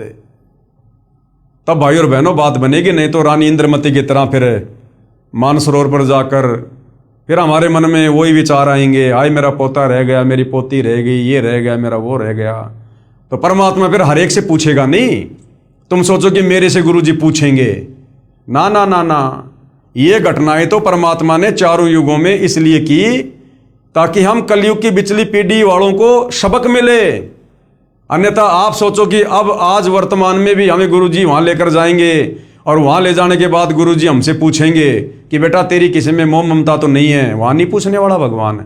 वहां तो ऑटोमेटिक यस नो ऑटोमेटिक। तो अब आप और हमने इस प्रकार की गलती करनी नहीं है। हमने हर प्रकार से रिश्ते नातों से, परिवार संपत्ति से, यहीं से हाथ झाड़ के चलना है बिल्कुल, कि मेरा कुछ नहीं है, ये तो काल का किस ब्रह्मांड है, ये तो काल ने तपस्या करके भगवान से प्राप्त कर रखे हैं, मेरा क्या अधिकार है। अरे जैसे हम होटल में जाते हैं, 2 रात्रि रुकते हैं, 1000-2000 रुपये जमा करवाते हैं, और होटल में हमें पंखा, कूलर, बेड, टीवी सारी सुविधा मिलती है, और जब हम होटल छोड़ के चलते हैं तो पंखा, कूलर, टीवी में हमारी कोई रुचि बनती है क्या? क्योंकि हम हकीकत से परिचित हैं कि ये संपत्ति मेरी नहीं है, ये होटल मालिक की है। मैं यहां पर केवल 2 रात के लिए मैं किराएदार था। तो इसी प्रकार इस 21 ब्रह्मांड में भाई और बहनों, हम अपना कर्म भोगने के लिए आए, हम यहां पर जो है किराएदार हैं। ये होटल इस काल का है, यहां की सारी सामग्री इस काल की है। हमने तो यहां से वापस अपने पिता के घर चलना है, जहां हमें सारे ठाट बाट मिलेंगे, सारे सुख मिलेंगे। तो इस हिसाब से भाइयों और बहनों, हमने इस तत्व ज्ञान को आधार बना के अपना पीछा छुड़वाना है। कबीर जीवन तो थोड़ा ही भला, जो सत सुमरण हो, लाख बरस का जीवना लेखद रहन को। शुभ कर्म में सहयोग दिया हुआ पिछला कर्म, और साथ में श्रद्धा से 2 वर्ष के सुमरण से तथा 3 नाम प्रदान करके कबीर साहेब चंद्र विजय को भी पार कर ले गए। बोलो सतगुरुदेव की जय, जय हो बंदी छोड़ की। परमेश्वर कबीर साहिब जी सच्चे श्रद्धालु यानी सच्ची नीयत से मर्यादा में रहकर भक्ति करने वाले भगत की आयु बढ़ा देता है, जैसे चंद्र विजय की बढ़ा दी, तथा उसके परिवार की भी रक्षा करता है। उपरोक्त विवरण से सिद्ध हुआ, ये प्रमाण बहुत पहले के हैं। अब देखो क्या कह रहे हैं परमात्मा, कबीर परमेश्वर यानी परमेश्वर कबीर साहिब जी सच्चे श्रद्धालु की उम्र बढ़ा देता है। मान लो हम सच्चे श्रद्धालु हैं, हमने मर्यादा में रहकर सच्ची नीयत से सतलोक जाने के लिए भक्ति की, और कबीर परमात्मा जी हमें सतलोक के लिए ले जा रहे हैं, और हमें कबीर परमेश्वर जी ने मानसरोवर पर बैठा दिया, और हमारी आस्था चेक करने के लिए कबीर परमात्मा ने हमारे को दिव्य दृष्टि दे दी। और पीछे से ऐसी कोई घटना परिवार में बच्चों के साथ घटित भी हो जाए तो हमने इस पॉइंट को ध्यान रखना है कि जो सच्ची नीयत से जो व्यक्ति भक्ति करता है, पीछे से क्या होता है, उसके परिवार की भी रक्षा करता है। कौन? कबीर भगवान। तो फिर हमने चिंता काहे की?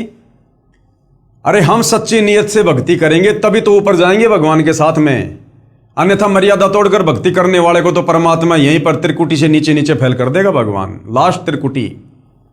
तो यदि हम मानसरोवर पर चले गए हैं, सच्ची नीयत है तभी तो गए, तो पीछे से फिर भगवान का वादा है परिवार की भी रक्षा करेगा। जब भगवान ने परिवार की रक्षा की गारंटी दे दी, फिर हमने चिंता नहीं करनी चाहिए उस परिवार की।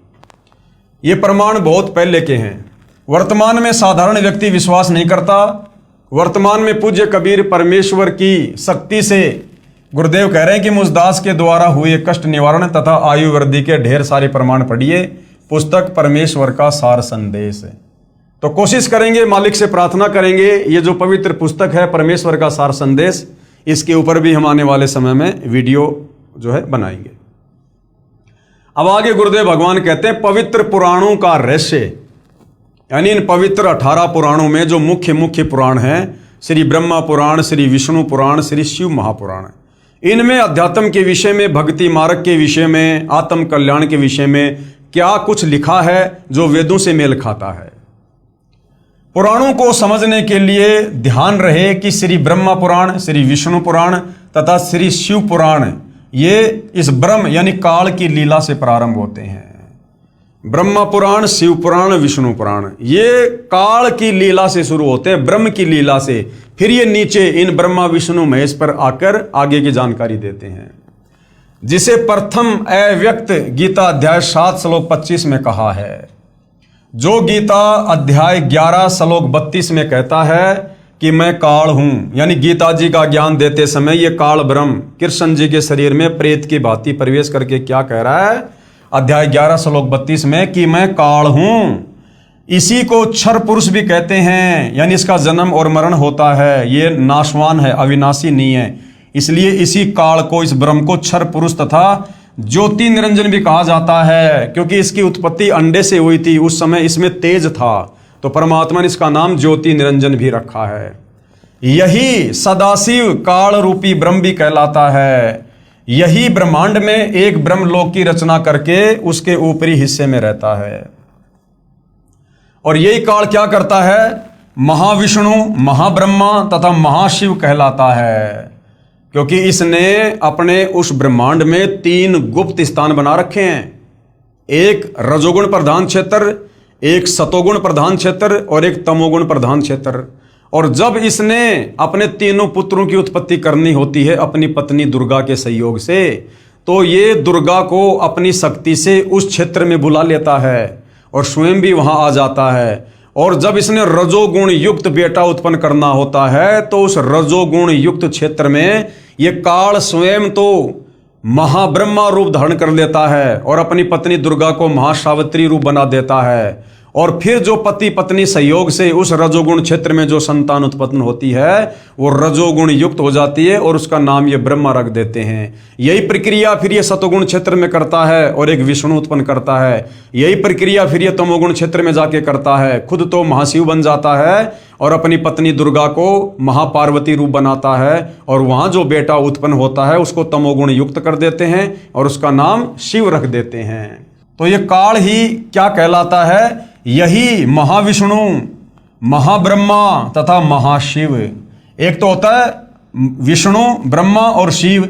इन तीनों से पहले शब्द लग गए महा, यानी महाविष्णु। जहां जहां महाविष्णु शब्द है समझ लो विष्णु रूप में काल है। जहां जहां महाब्रह्मा शब्द है समझ लो ब्रह्मा रूप में काल है। और जहां जहां महाशिव है वहां समझ लो शिव रूप में यह काल है। यही महाविष्णु, महाब्रह्मा तथा महाशिव कहलाता है। तथा उस क्षेत्र को काशी भी कहते हैं। उसी में रजोगुण प्रधान, सतगुण प्रधान तथा तमगुण प्रधान 3 स्थान बनाकर अपनी पत्नी दुर्गा यानी महालक्ष्मी को साथ रखकर 3 पुत्रों रजगुण श्री ब्रह्मा जी, सतगुण श्री विष्णु जी और तमगुण श्री शिव जी की उत्पत्ति करके अचेत कर देता है। अचेत अवस्था में ही इनकी परवरिश करता रहता है। अब इनकी जो परवरिश है वो कैसे होती है? अचेत अवस्था में, क्योंकि आध्यात्मिक शक्तियां हैं भाई और बहनों। आम व्यक्ति अगर बेहोश हो जाए, अचेत हो जाए, कोमा में चला जाए, जैसे बहुत सारे लोग हैं किसी कारण से कोमा में चले जाते हैं, 5-5 साल 10-10 साल कोमा में रहते हैं, तो उनकी परवरिश कैसे हो रही है? डॉक्टर नलकियों के द्वारा करते हैं। इसी प्रकार आध्यात्मिक शक्ति होती है, उसमें आध्यात्मिक तरीके से उनकी परवरिश होती है। तो जब तक ये जवान नहीं हो जाते हैं तब तक काल के आदेश से दुर्गा इनको अचेत रखती है। श्री ब्रह्मा जी को कमल के फूल पर, विष्णु जी को शेषनाग की सैया पर और शंकर जी को कैलाश पर्वत पर, और बेहोश रूप में, अचेत रूप में दुर्गा इनकी परवरिश करती रहती है। यानी इनमें जो भी सॉफ्टवेयर डाउनलोड करना होता है वो इनकी अचेत अवस्था में डाउनलोड करते रहते हैं।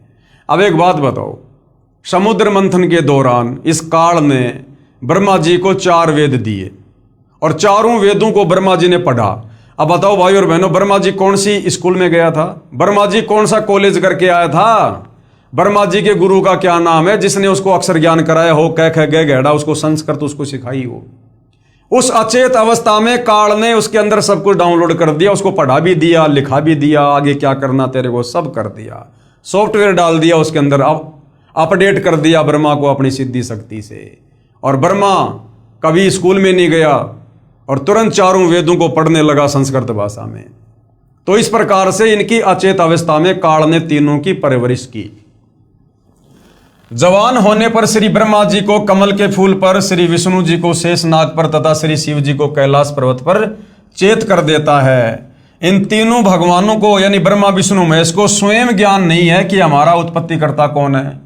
इन ब्रह्मा विष्णु महेश को खुद नहीं पता कि हमारा बाप कौन है, माता कौन है। इसकी चेतना तो इनको आ गई काल प्रेरणा से।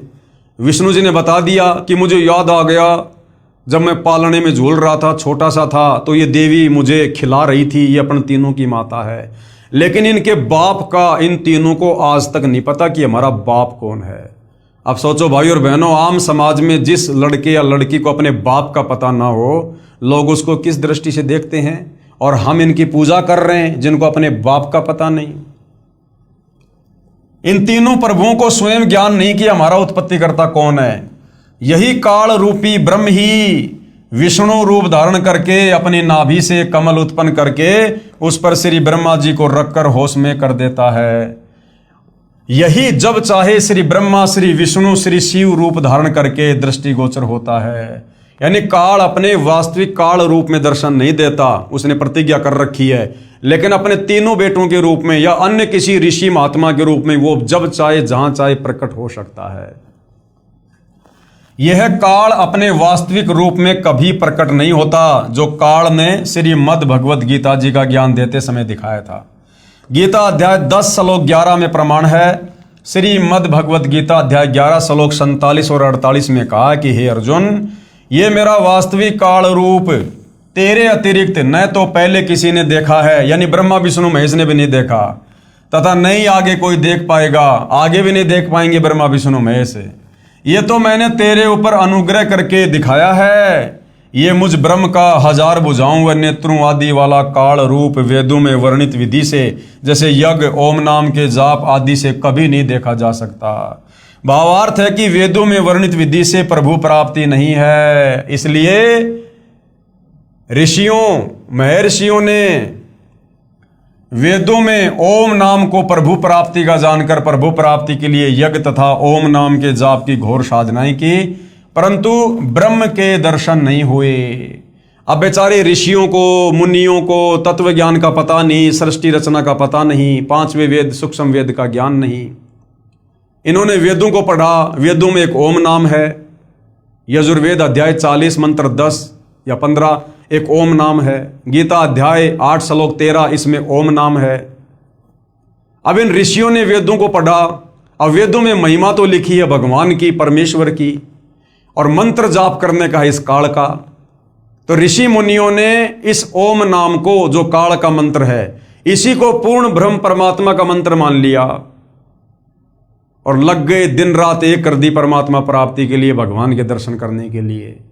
अब इन बेचारों को तत्व ज्ञान नहीं, इनको सृष्टि रचना नहीं, कि काल को तो श्राप लगा हुआ भाई 1 लाख मानव शरीरधारी आत्मा खाने का, और इसने प्रतिज्ञा कर रखी अपनी पत्नी दुर्गा को, कहा कि मैं कभी किसी को अपने वास्तविक काल रूप में दर्शन नहीं दूंगा। तो बेचारे ऋषि मुनि महात्मा ओम नाम का जाप कर करके समाधि लगा लगा के थक गए, लेकिन उनको इस काल ब्रह्म ने दर्शन नहीं दिए। और जो परमात्मा दर्शन देता है, मिलता है, वो विधि तत्वदर्शी संत के अलावा इन चारों वेदों में नहीं। तो तत्वदर्शी संत उनको मिला नहीं जिससे परमात्मा के दर्शन हो। तो इस कारण से भाइयों और बहनों, इन साधु संत महात्माओं ने समाधि लगाई, तप किए, ओम नाम का जाप किया, लेकिन काल की प्रतिज्ञा है मैं किसी को दर्शन दूंगा नहीं, उसने दर्शन दिए नहीं। जिस कारण से अंत में उन साधु संत महात्माओं ने यह निर्णय कर लिया कि परमात्मा निराकार है, जबकि वो निराकार नहीं, वो काल साकार है, लेकिन अपनी प्रतिज्ञावश वो किसी को दर्शन नहीं देता। ओम नाम को प्रभु प्राप्ति का जानकर प्रभु प्राप्ति के लिए यज्ञ तथा ओम नाम के जाप की घोर साधनाएं की, परंतु इस ब्रह्म के दर्शन नहीं हुए। किसी ने कमलों का प्रकाश देख लिया, किसी ने शरीर में ज्योति देखी तथा धुनें सुनी, जो काल ब्रह्म का छल है, ये अपने तक नहीं पहुंचने देता किसी की भी सुरती को। किसी ने सहस्त्र कमल की 1000 ज्योतियों से निकल रहा प्रकाश देखकर प्रभु की प्राप्ति मान ली। जैसे किसी स्थान पर एक ही रंग के 1000 बल्ब एक दूसरे के साथ सटाकर गोलाकार में जगह रखे हों, दूर से देखने वाले को एक प्रकाश समूह ही दिखाई देगा, यानी एक आग का सा गोला दिखाई देगा, लेकिन उसके निकट जाने पर पता लगता है कि ये तो बल्बों यानी उन लटुओं का प्रकाश है, अलग अलग है। तो जिस एकाध की समाधि सहस्त्र कमल दल में चली गई, वहां पर इसने 1000 ज्योतियां दिखा दी अपनी, जिस कारण से उसने मान लिया कि बस यही परमात्मा है, ज्योति रूप ही है भगवान। इसी प्रकार कुछ साधक हठ योग करके शरीर में अंतर्मुख होकर कुछ आतिशबाजी को देखकर प्रभु की प्राप्ति मान लेते हैं, उसी में खुश हो जाते हैं कि हमने कर लिए भगवान के दर्शन। उसी काल जाल को आनंद मानकर अपना अनमोल जीवन नष्ट कर जाते हैं। वेदों में स्पष्ट लिखा है कि परमेश्वर सहशरीर है। यजुर्वेद अध्याय 1 मंत्र 15 तथा अध्याय 5 मंत्र 1 में इसका प्रमाण है। अग्ने तनुर असी, यानी परमात्मा सहशरीर है। विष्णवे तवा सोमस्य तनुरसी, और सबका धारण पोषण करने वाले परमात्मा का शरीर है। जिसका शब्दार्थ है कि परमेश्वर सह शरीर है। अग्नि यानी परमात्मा, तनूर यानी सह शरीर, असीम यानी है। परमेश्वर सह शरीर है, वो निराकार नहीं है। उस सर्व पालन करता अमर पुरुष सत्य पुरुष का शरीर है, अर्थात परमेश्वर आकार में है। इसीलिए ऋषियों ने प्रभु दर्शन के लिए घोर साधनाएं की, परंतु वेदों में वर्णित विधि से प्रभु प्राप्ति नहीं हो सकती। ओम नाम के जाप से परमात्मा प्राप्ति नहीं हो सकती। ओम नाम के जाप से तो ये काली दर्शन नहीं देता। इसलिए आज तक सर्व साधकों यानी भक्तों, ऋषियों, ये भाई और बहनों, आज से पहले जो त्रेता द्वापर सतयुग में जो भगत थे, जो भक्ति करते थे, जैसे आज आप और हम कर रहे हैं, उस समय उनको ऋषि कहा जाता था, उनको मुनि कहा जाता था। तो चाहे भगत कहो, चाहे संत कहो, चाहे साधक कहो, चाहे योगी कहो, चाहे ऋषि कहो, चाहे मुनि कहो, ये एक ही बात है। जैसे जल पानी नीर, जल पानी नीर। कोई ये सोचे कि तो बहुत बड़ी तोप होंगे, इनके नाम को तो ऋषि कहा करते थे। अरे आज जैसे पवन दास, ऐसे चाहे मुनि पवन कह दो, ऋषि पवन कह दो, बात एक ही है। इसलिए आज तक सर्व साधकों यानी भक्तों, ऋषियों आदि ने अपने अनुभव की पुस्तकों की रचना कर दी जो वेद ज्ञान विरुद्ध है, और उन्होंने फिर आगे चलकर अपने अपने अनुभव की पुस्तकें बना दी कि मैंने ऐसे ऐसे ओम नाम का जाप किया, मैंने इतने साल समाधि लगाई, समाधि अवस्था में मुझे उस प्रभु के ज्योति रूप में दर्शन हुए हैं। परमात्मा तो वास्तव में निराकार है, उसका मनुष्य जैसा शरीर नहीं है, वो तो ज्योति ज्योति उसका रूप है, आकार है। और आम समाज ने इन बातों को सत्य मान लिया और भगवान को निराकार साबित कर दिया। अब सर्व भगत समाज पवित्र वेदों के स्थान पर अन्य महर्षियों या संतों के अनुभव से बनी पुस्तकों के ज्ञान पर आधारित हो चुका है। अब वेद कौन पढ़े भाई? वेद तो इतनी मोटी मोटी पुस्तकें, ऊपर से वो संस्कृत में, कौन पढ़े? आम व्यक्ति को पढ़ने का अधिकार भी नहीं था। फिर क्या करते ये साधु संत महात्मा? अपने अनुभव की छोटी छोटी पुस्तकें निकाल देते कि हमने वेदों को पढ़कर निष्कर्ष निकालकर, वेदों का निचोड़ निकालकर ये पुस्तक बनाई है। तो आम आदमी बेचारा उस पुस्तक को वेद ज्ञान युक्त पुस्तक मानकर, जो वास्तव में उस ऋषि का अपना भक्ति अनुभव था, जो वेदों के विरुद्ध था, हमने उसी को सत्य मानकर उसी के अनुसार फिर हमने साधना करनी शुरू कर दी। ऐसे फिर ये शास्त्र विरुद्ध साधना पूरे समाज में फैल गई सदियों से। पवित्र वेदों तथा श्रीमद् भगवद गीता जी का ज्ञानदाता ब्रह्म कह रहा है कि तीनों गुण, रजगुण ब्रह्मा, सतगुण विष्णु, तमगुण शंकर जी, इनकी इष्ट रूप में पूजा के योग्य नहीं है। गीता अध्याय 7 श्लोक 12 से 15 ये गीता ज्ञान देने वाला काल ब्रह्म खुद कह रहा है कि ब्रह्मा विष्णु महेश यानी रजगुण सतगुण तमगुण, ये तीनों देवता पूजा के योग्य नहीं है। ब्रह्मा विष्णु महेश की पूजा का विधान नहीं है, क्योंकि ये भी नाशवान है, अर्थात जन्म मरण में है, तथा कर्म का फल ज्यों का त्यों ही देते हैं। पाप यानी पाप नाश नहीं कर सकते। कौन? ब्रह्मा विष्णु महेश। इनके पुजारी भक्तों को प्रारब्ध में लिखे कष्ट को भोगना ही पड़ता है। इन तीनों भगवानों की साधना से क्षणिक सांसारिक सुख तो प्राप्त हो जाता है, परंतु पूर्ण मोक्ष नहीं होता, अर्थात जन्म मरण से छुटकारा नहीं है। इन तीनों प्रभुओं श्री ब्रह्मा जी, श्री विष्णु जी, श्री शिव जी से मिलने वाले क्षणिक लाभ पर जिनकी आस्था बनी है, वे राक्षस स्वभाव को धारण किए हुए मनुष्यों में नीच दुष्कर्म करने वाले मूर्ख मुझकाल ब्रह्म को भी नहीं भजते। इसका प्रमाण है श्रीमद् भगवद गीता अध्याय 7 श्लोक 12 से 15।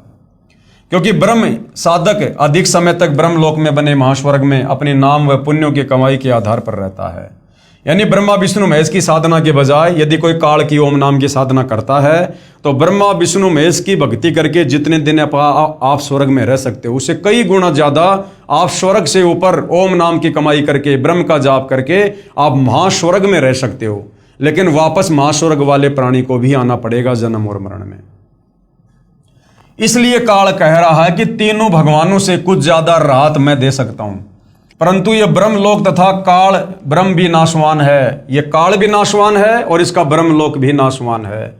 गीता अध्याय 8 श्लोक 16 में कहा कि ब्रह्मलोक तक सर्वलोक नाशवान है, तथा गीता अध्याय 2 श्लोक 12 तथा अध्याय 4 श्लोक 5 में स्वयं गीता ज्ञानदाता ब्रह्म कह रहा है कि मेरी भी जन्म और मृत्यु होती है अर्जुन, मेरी भी जन्म और मृत्यु होती है, अर्थात मैं भी नाशवान हूं। इसलिए पवित्र गीता अध्याय 7 श्लोक 18 में कहा कि जो चौथे प्रकार के मेरे ब्रह्म के साधक, जो ज्ञानी है, जो वेदों के ज्ञान के आधार पर जान लेते हैं कि केवल एक पूर्ण परमात्मा ही इष्ट रूप में पूज्य है, वही पाप नाशक है, पूर्ण मोक्षदायक है तथा मानव शरीर प्रभु प्राप्ति के लिए मिला है, उन्होंने वेदों का स्वयं ही निष्कर्ष निकाल ले लिया कि ओम नाम यही एक मंत्र है जो प्रभु प्राप्ति का है। इसी ओम मंत्र के जाप से हजारों वर्ष साधना करके अपने शरीर को भी न्यौछावर कर दिया, परंतु प्रभु दर्शन नहीं हुए। अन्य उपलब्धियां हो गई, कुछ सिद्धियां प्राप्त हो गई तथा स्वर्ग महास्वर्ग आदि में उच्च पद प्राप्त हो गए। फिर भजन कमाई तथा पुण्यों की कमाई समाप्त होने पर पुनः जन्म मरण तथा 84 लाख प्राणियों के शरीर में घोर कष्ट तथा नरक में पाप कर्म का फल भोगना ही पड़ रहा है। पवित्र यजुर्वेद अध्याय 40 मंत्र 10 तथा पवित्र गीता अध्याय 4 श्लोक 34 में उपरोक्त दोनों शास्त्रों का ज्ञान दाता ब्रह्म कह रहा है कि उस पूर्ण परमात्मा के विषय में मैं काल रूपी ब्रह्म नहीं जानता। उस परमेश्वर के विषय में कि जहां जाने के बाद साधक लौटकर संसार में नहीं आता, जन्म मरण नहीं होता, उस परमेश्वर के विषय में पूर्ण जानकारी अर्थात तत्व ज्ञान तथा उस परमेश्वर की प्राप्ति की विधि अर्थात पूर्ण मोक्ष मार्ग की जानकारी के लिए तत्वदर्शी संतों की खोज कर 21 ब्रह्मांड के स्वामी काल ने अपना निष्कर्ष दे दिया पूरा गीता ज्ञान देकर कि भाई मेरी साधना का मंत्र है ओम और मैं रहता हूं ब्रह्मलोक में, और ओम नाम की कमाई करके साधक मेरे ब्रह्मलोक में आ जाएगा। ब्रह्मलोक में स्वर्ग से ज्यादा आनंद है, मौज मस्ती है, ज्यादा समय रहेगा। लेकिन ब्रह्मलोक पर्यंत सारे लोक पुनरावर्ती में है। ब्रह्मलोक में आया हुआ साधक भी अपना कर्म भोगकर वापस नीचे पृथ्वी पर जाएगा, गधा कुत्ता बनेगा, जन्म मरण का कष्ट सहेगा, कभी नरक में जाएगा। फिर कह रहा है यदि तेरे को पूर्ण मुक्ति चाहिए, पूर्ण मोक्ष चाहिए, परम शांति चाहिए, तो चाहता कि मैं कभी ना जन्मूं, मैं कभी ना मरूं, कभी बूढ़ा ना हूं, कोई काम धंधा ना करना पड़े, सदा मैं अविनाशी रहूं, सारे ठाट बाट हों, जहां पर 84 लाख योनियां ना हो, कोई नरक ना हो, जन्म मरण ना हो, तो उसके लिए कह रहा भैया तू तत्वदर्शी संत की शरण में चला जा। गीता अध्याय 4 श्लोक 34। वो तत्वदर्शी संत तुझे परमात्मा की भक्ति बताएगा। वो तत्वदर्शी संत ही तुझे पूरा आध्यात्मिक ज्ञान देगा, पूरी सृष्टि रचना बताएगा, मुझकाल के विषय में भी बताएगा, मैं क्यों जन्मता हूं, क्यों मरता हूं, मैंने सतलोक में क्या गलती करी थी, क्यों मेरे किस ब्रह्मांड में कोई भी प्राणी सुखी नहीं है, क्यों यहां पर जन्म मरण का रोग लगा हुआ है, क्यों लख 84 योनि में सब लोग पीड़ा भोग रहे हैं। ये बातें तुझे वो तत्वदर्शी संत ही बताएगा।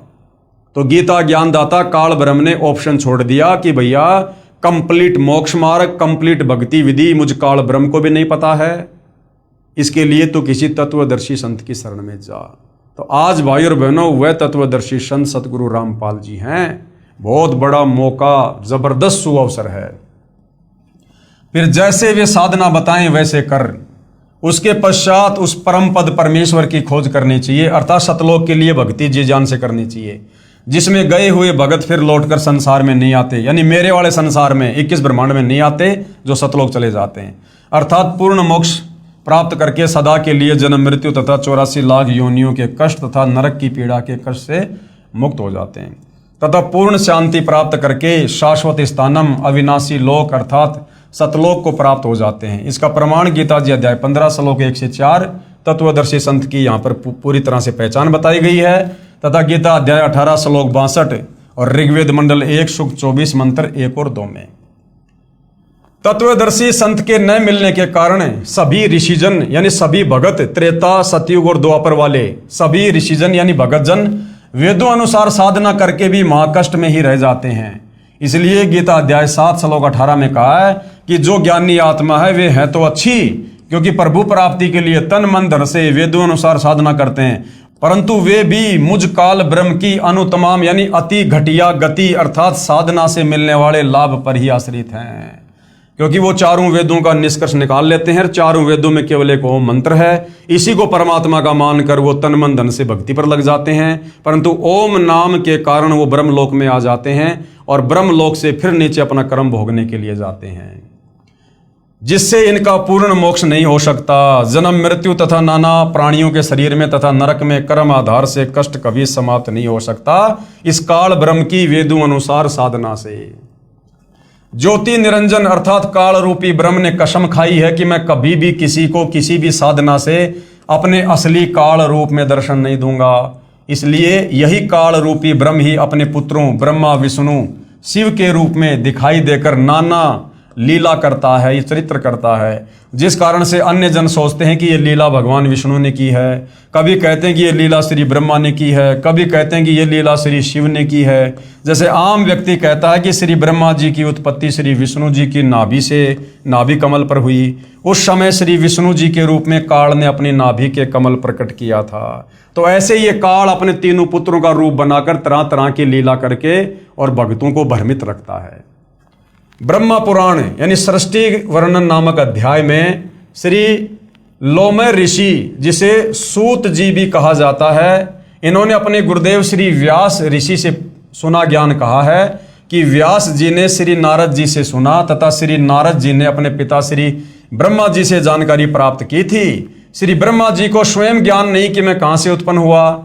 श्री देवी महापुराण 3रा स्कंद, ब्रह्मा खुद कह रहा कि बेटा नारद मुझे पता नहीं मैं कमल के फूल पर कैसे आ गया, मेरा माँ है, कौन मेरा बाप है, मुझे कुछ पता नहीं। ब्रह्मा जी को खुद अपनी उत्पत्ति का नहीं पता, ब्रह्मा भला सृष्टि की उत्पत्ति कैसे करेगा। श्री देवी महापुराण 3रे स्कंद में साफ साफ लिखा हुआ, 6ठा अध्याय 3रा स्कंद।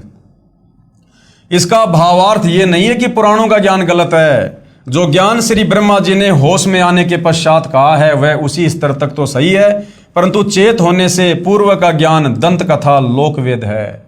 जो पूर्ण परमेश्वर ने प्रथम सतयुग में सतसुकृत नाम से प्रकट होकर तत्वदर्शी संत रूप से तत्व ज्ञान तथा वास्तविक सृष्टि रचना का ज्ञान श्री ब्रह्मा जी तथा श्री मनु जी आदि को दिया था।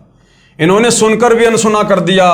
तत्पश्चात जब श्री ब्रह्मा जी से इसी के वंशज पूछने लगे तो उस सुने सुनाए ज्ञान के आधार से कुछ मिलावट करके पूर्व का ज्ञान कहा है, जिस कारण से कोई पुराण निर्णय ज्ञान युक्त नहीं है। किसी पुराण के आधार से सिद्ध होता है कि श्री विष्णु जी की उत्पत्ति श्री ब्रह्मा जी से हुई है, किसी पुराण से सिद्ध होता है कि श्री ब्रह्मा जी की उत्पत्ति श्री विष्णु जी से हुई, आदि आदि। इसी कारण सभी ऋषिजन तथा श्री ब्रह्मा विष्णु तथा शिव जी भी संशय में हैं। यानी इनके जो भगत हैं ब्रह्मा विष्णु महेश के, जब ये इनकी पूजा करते हैं, समाधि लगाते हैं, तो समाधि अवस्था में ये काल ब्रह्मा जी के उपासक को ब्रह्मा रूप बनाकर दर्शन दे देता है, विष्णु जी के उपासक को विष्णु रूप बनाकर दर्शन दे देता है, शंकर जी के भगत को शंकर जी का रूप बनाकर दर्शन दे देता है, प्रकट हो जाता है। और वो साधक समझ लेते हैं कि बस ब्रह्मा जी भगवान है, विष्णु जी के साधक समझते श्री विष्णु जी परमात्मा है, और आपस में एक दूसरे को सर्वश्रेष्ठ बताकर आगे प्रचार प्रसार करते रहते हैं। और इसी आधार से उन साधकों ने, उन ऋषियों ने आगे चलकर अपने अनुभव की पुस्तकें लिख दी।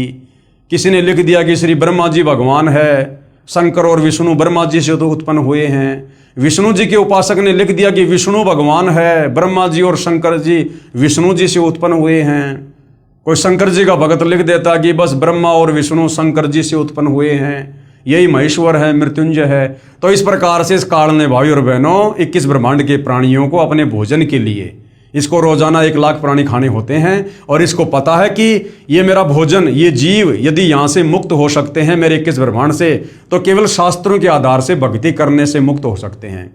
तो उसके लिए भाई और बहनों इसका परम कर्तव्य बन गया, इसकी मजबूरी होगी हमें धर्मशास्त्रों के आधार पर अपने द्वारा भेजे गए साधु संत ऋषियों गुरुओं के द्वारा उल्टी व्याख्या करवा के, शास्त्र विरुद्ध साधना करवा के हमें अपने जाल में फंसा के अपने भोजन के लिए रखता है। और इन शास्त्रों का यथार्थ ज्ञान, वास्तविक ज्ञान, निचोड़, निष्कर्ष कबीर परमात्मा स्वयं सतलोक से चलकर काल के 21 ब्रह्मांड में तत्वदर्शी संत बनकर हमें बताते हैं, समझाते हैं। तो जब तक हमें वो कबीर भगवान तत्वदर्शी संत के रूप में नहीं मिलेगा, तब तक हमें किसी भी ग्रंथ का, हम चाहे कितने बड़े विद्वान हैं, चाहे संस्कृत के प्रकांड ज्ञाता हैं, हम इन धर्म ग्रंथों का सार नहीं निकाल सकते, निष्कर्ष पर नहीं पहुंच सकते।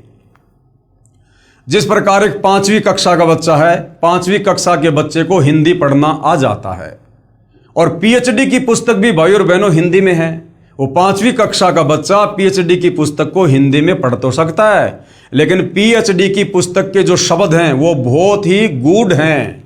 उन शब्दों का अर्थ वो 5वीं क्लास का बच्चा नहीं समझ सकता, केवल उसको पढ़ सकता है। इसी प्रकार हमारी ये नादान धर्मगुरु आचार्य शंकराचार्य संत महंत, इन्होंने संस्कृत भाषा को तो जान लिया, परंतु वेद संस्कृत भाषा में कहना क्या चाहते हैं, उन श्लोकों का वास्तव में अर्थ क्या है, इन अर्थों को ये संस्कृत के विद्वान नहीं समझ पाए, उसको समझाने के लिए स्वयं कबीर परमात्मा ही संत रूप में, सतगुरु रूप में, जगत गुरु रूप में, तत्वदर्शी संत के रूप में धरती पर आकर हमें ज्ञान देते हैं। और जब तक हम तत्वदर्शी संत की शरण में नहीं आएंगे, और तत्वदर्शी संत की शरण प्राप्त होना कोई बच्चों का खेल नहीं है भाई और बहनों। इसके लिए आत्मा के पास युगों युगों के मजबूत भक्ति संस्कार चाहिए। सकल पदार्थ है जगमाही, भाग बिना नर पावत नाई। तो ये भाग भी कबीर भगवान ही आप और हमें भक्ति करवा के बनाता है। तो आज धरती पर सहज में सुलभ तत्वदर्शी संत उपलब्ध है। ये हमारा परम सौभाग्य है इस पृथ्वी के समस्त मानव जाति का। आज यदि हम सतगुरु रामपाल जी के सत्संग सुनकर, ज्ञान को आधार बनाकर, अगर उनसे उपदेश लेकर भक्ति कर लेते हैं, आज हमारा सहज में इस काल के 21 ब्रह्मांड से, जन्म मरण से, लख 84 योनियों के कष्ट से, तपस्या की पीड़ा से, नरक की यातनाओं से आज सहज में पीछा छुड़वाया जा सकता है। अगर आज मौका चूक गए, अनंत युगों तक फिर गधे, कुत्ते, सुअर, मक्खी, मच्छर, गंदी नाले का कीड़ा, या इसी प्रकार से कष्ट भोगने पर हम विवश होंगे। तो भाई और बहनों, ये जो पुराण हैं, इनमें भी जहाँ तक वेदों के अनुसार ज्ञान है, उसका समर्थन सतगुरु रामपाल जी कर रहे हैं और हमें इनका सार निकाल कर समझा रहे हैं। और जो ज्ञान इन पुराणों में वेदों के विरुद्ध है, वो हमारे किसी मतलब का नहीं, वो किसी साधु संत ऋषि महात्मा के अपने अनुभव का ज्ञान है। जो वेदों से मेल नहीं खाता, वो हमारे किसी काम का नहीं है। तो भाई और बहनों, अगले एपिसोड में हम पढ़ेंगे श्री ब्रह्मा जी तथा श्री विष्णु जी का युद्ध। अब बताओ, ये देवी देवता भी आपस में लड़ते हैं, आम आदमी कैसे इनकी भक्ति करके लड़ाई झगड़े से दूर हो सकता है? ये खुद भी लड़ाई झगड़ा करते हैं। तो अगले टॉपिक में हम इसी विषय पर चर्चा करेंगे और अच्छे से अध्यात्म को जानने का प्रयास करेंगे। तब तक पूज्य गुरुदेव भगवान हम सबको आज्ञा दे, आशीर्वाद दे, सद्बुद्धि दे, हमारा मार्गदर्शन करें। बंदी छोड़ सतगुरु रामपाल जी परमेश्वर जी की जय हो।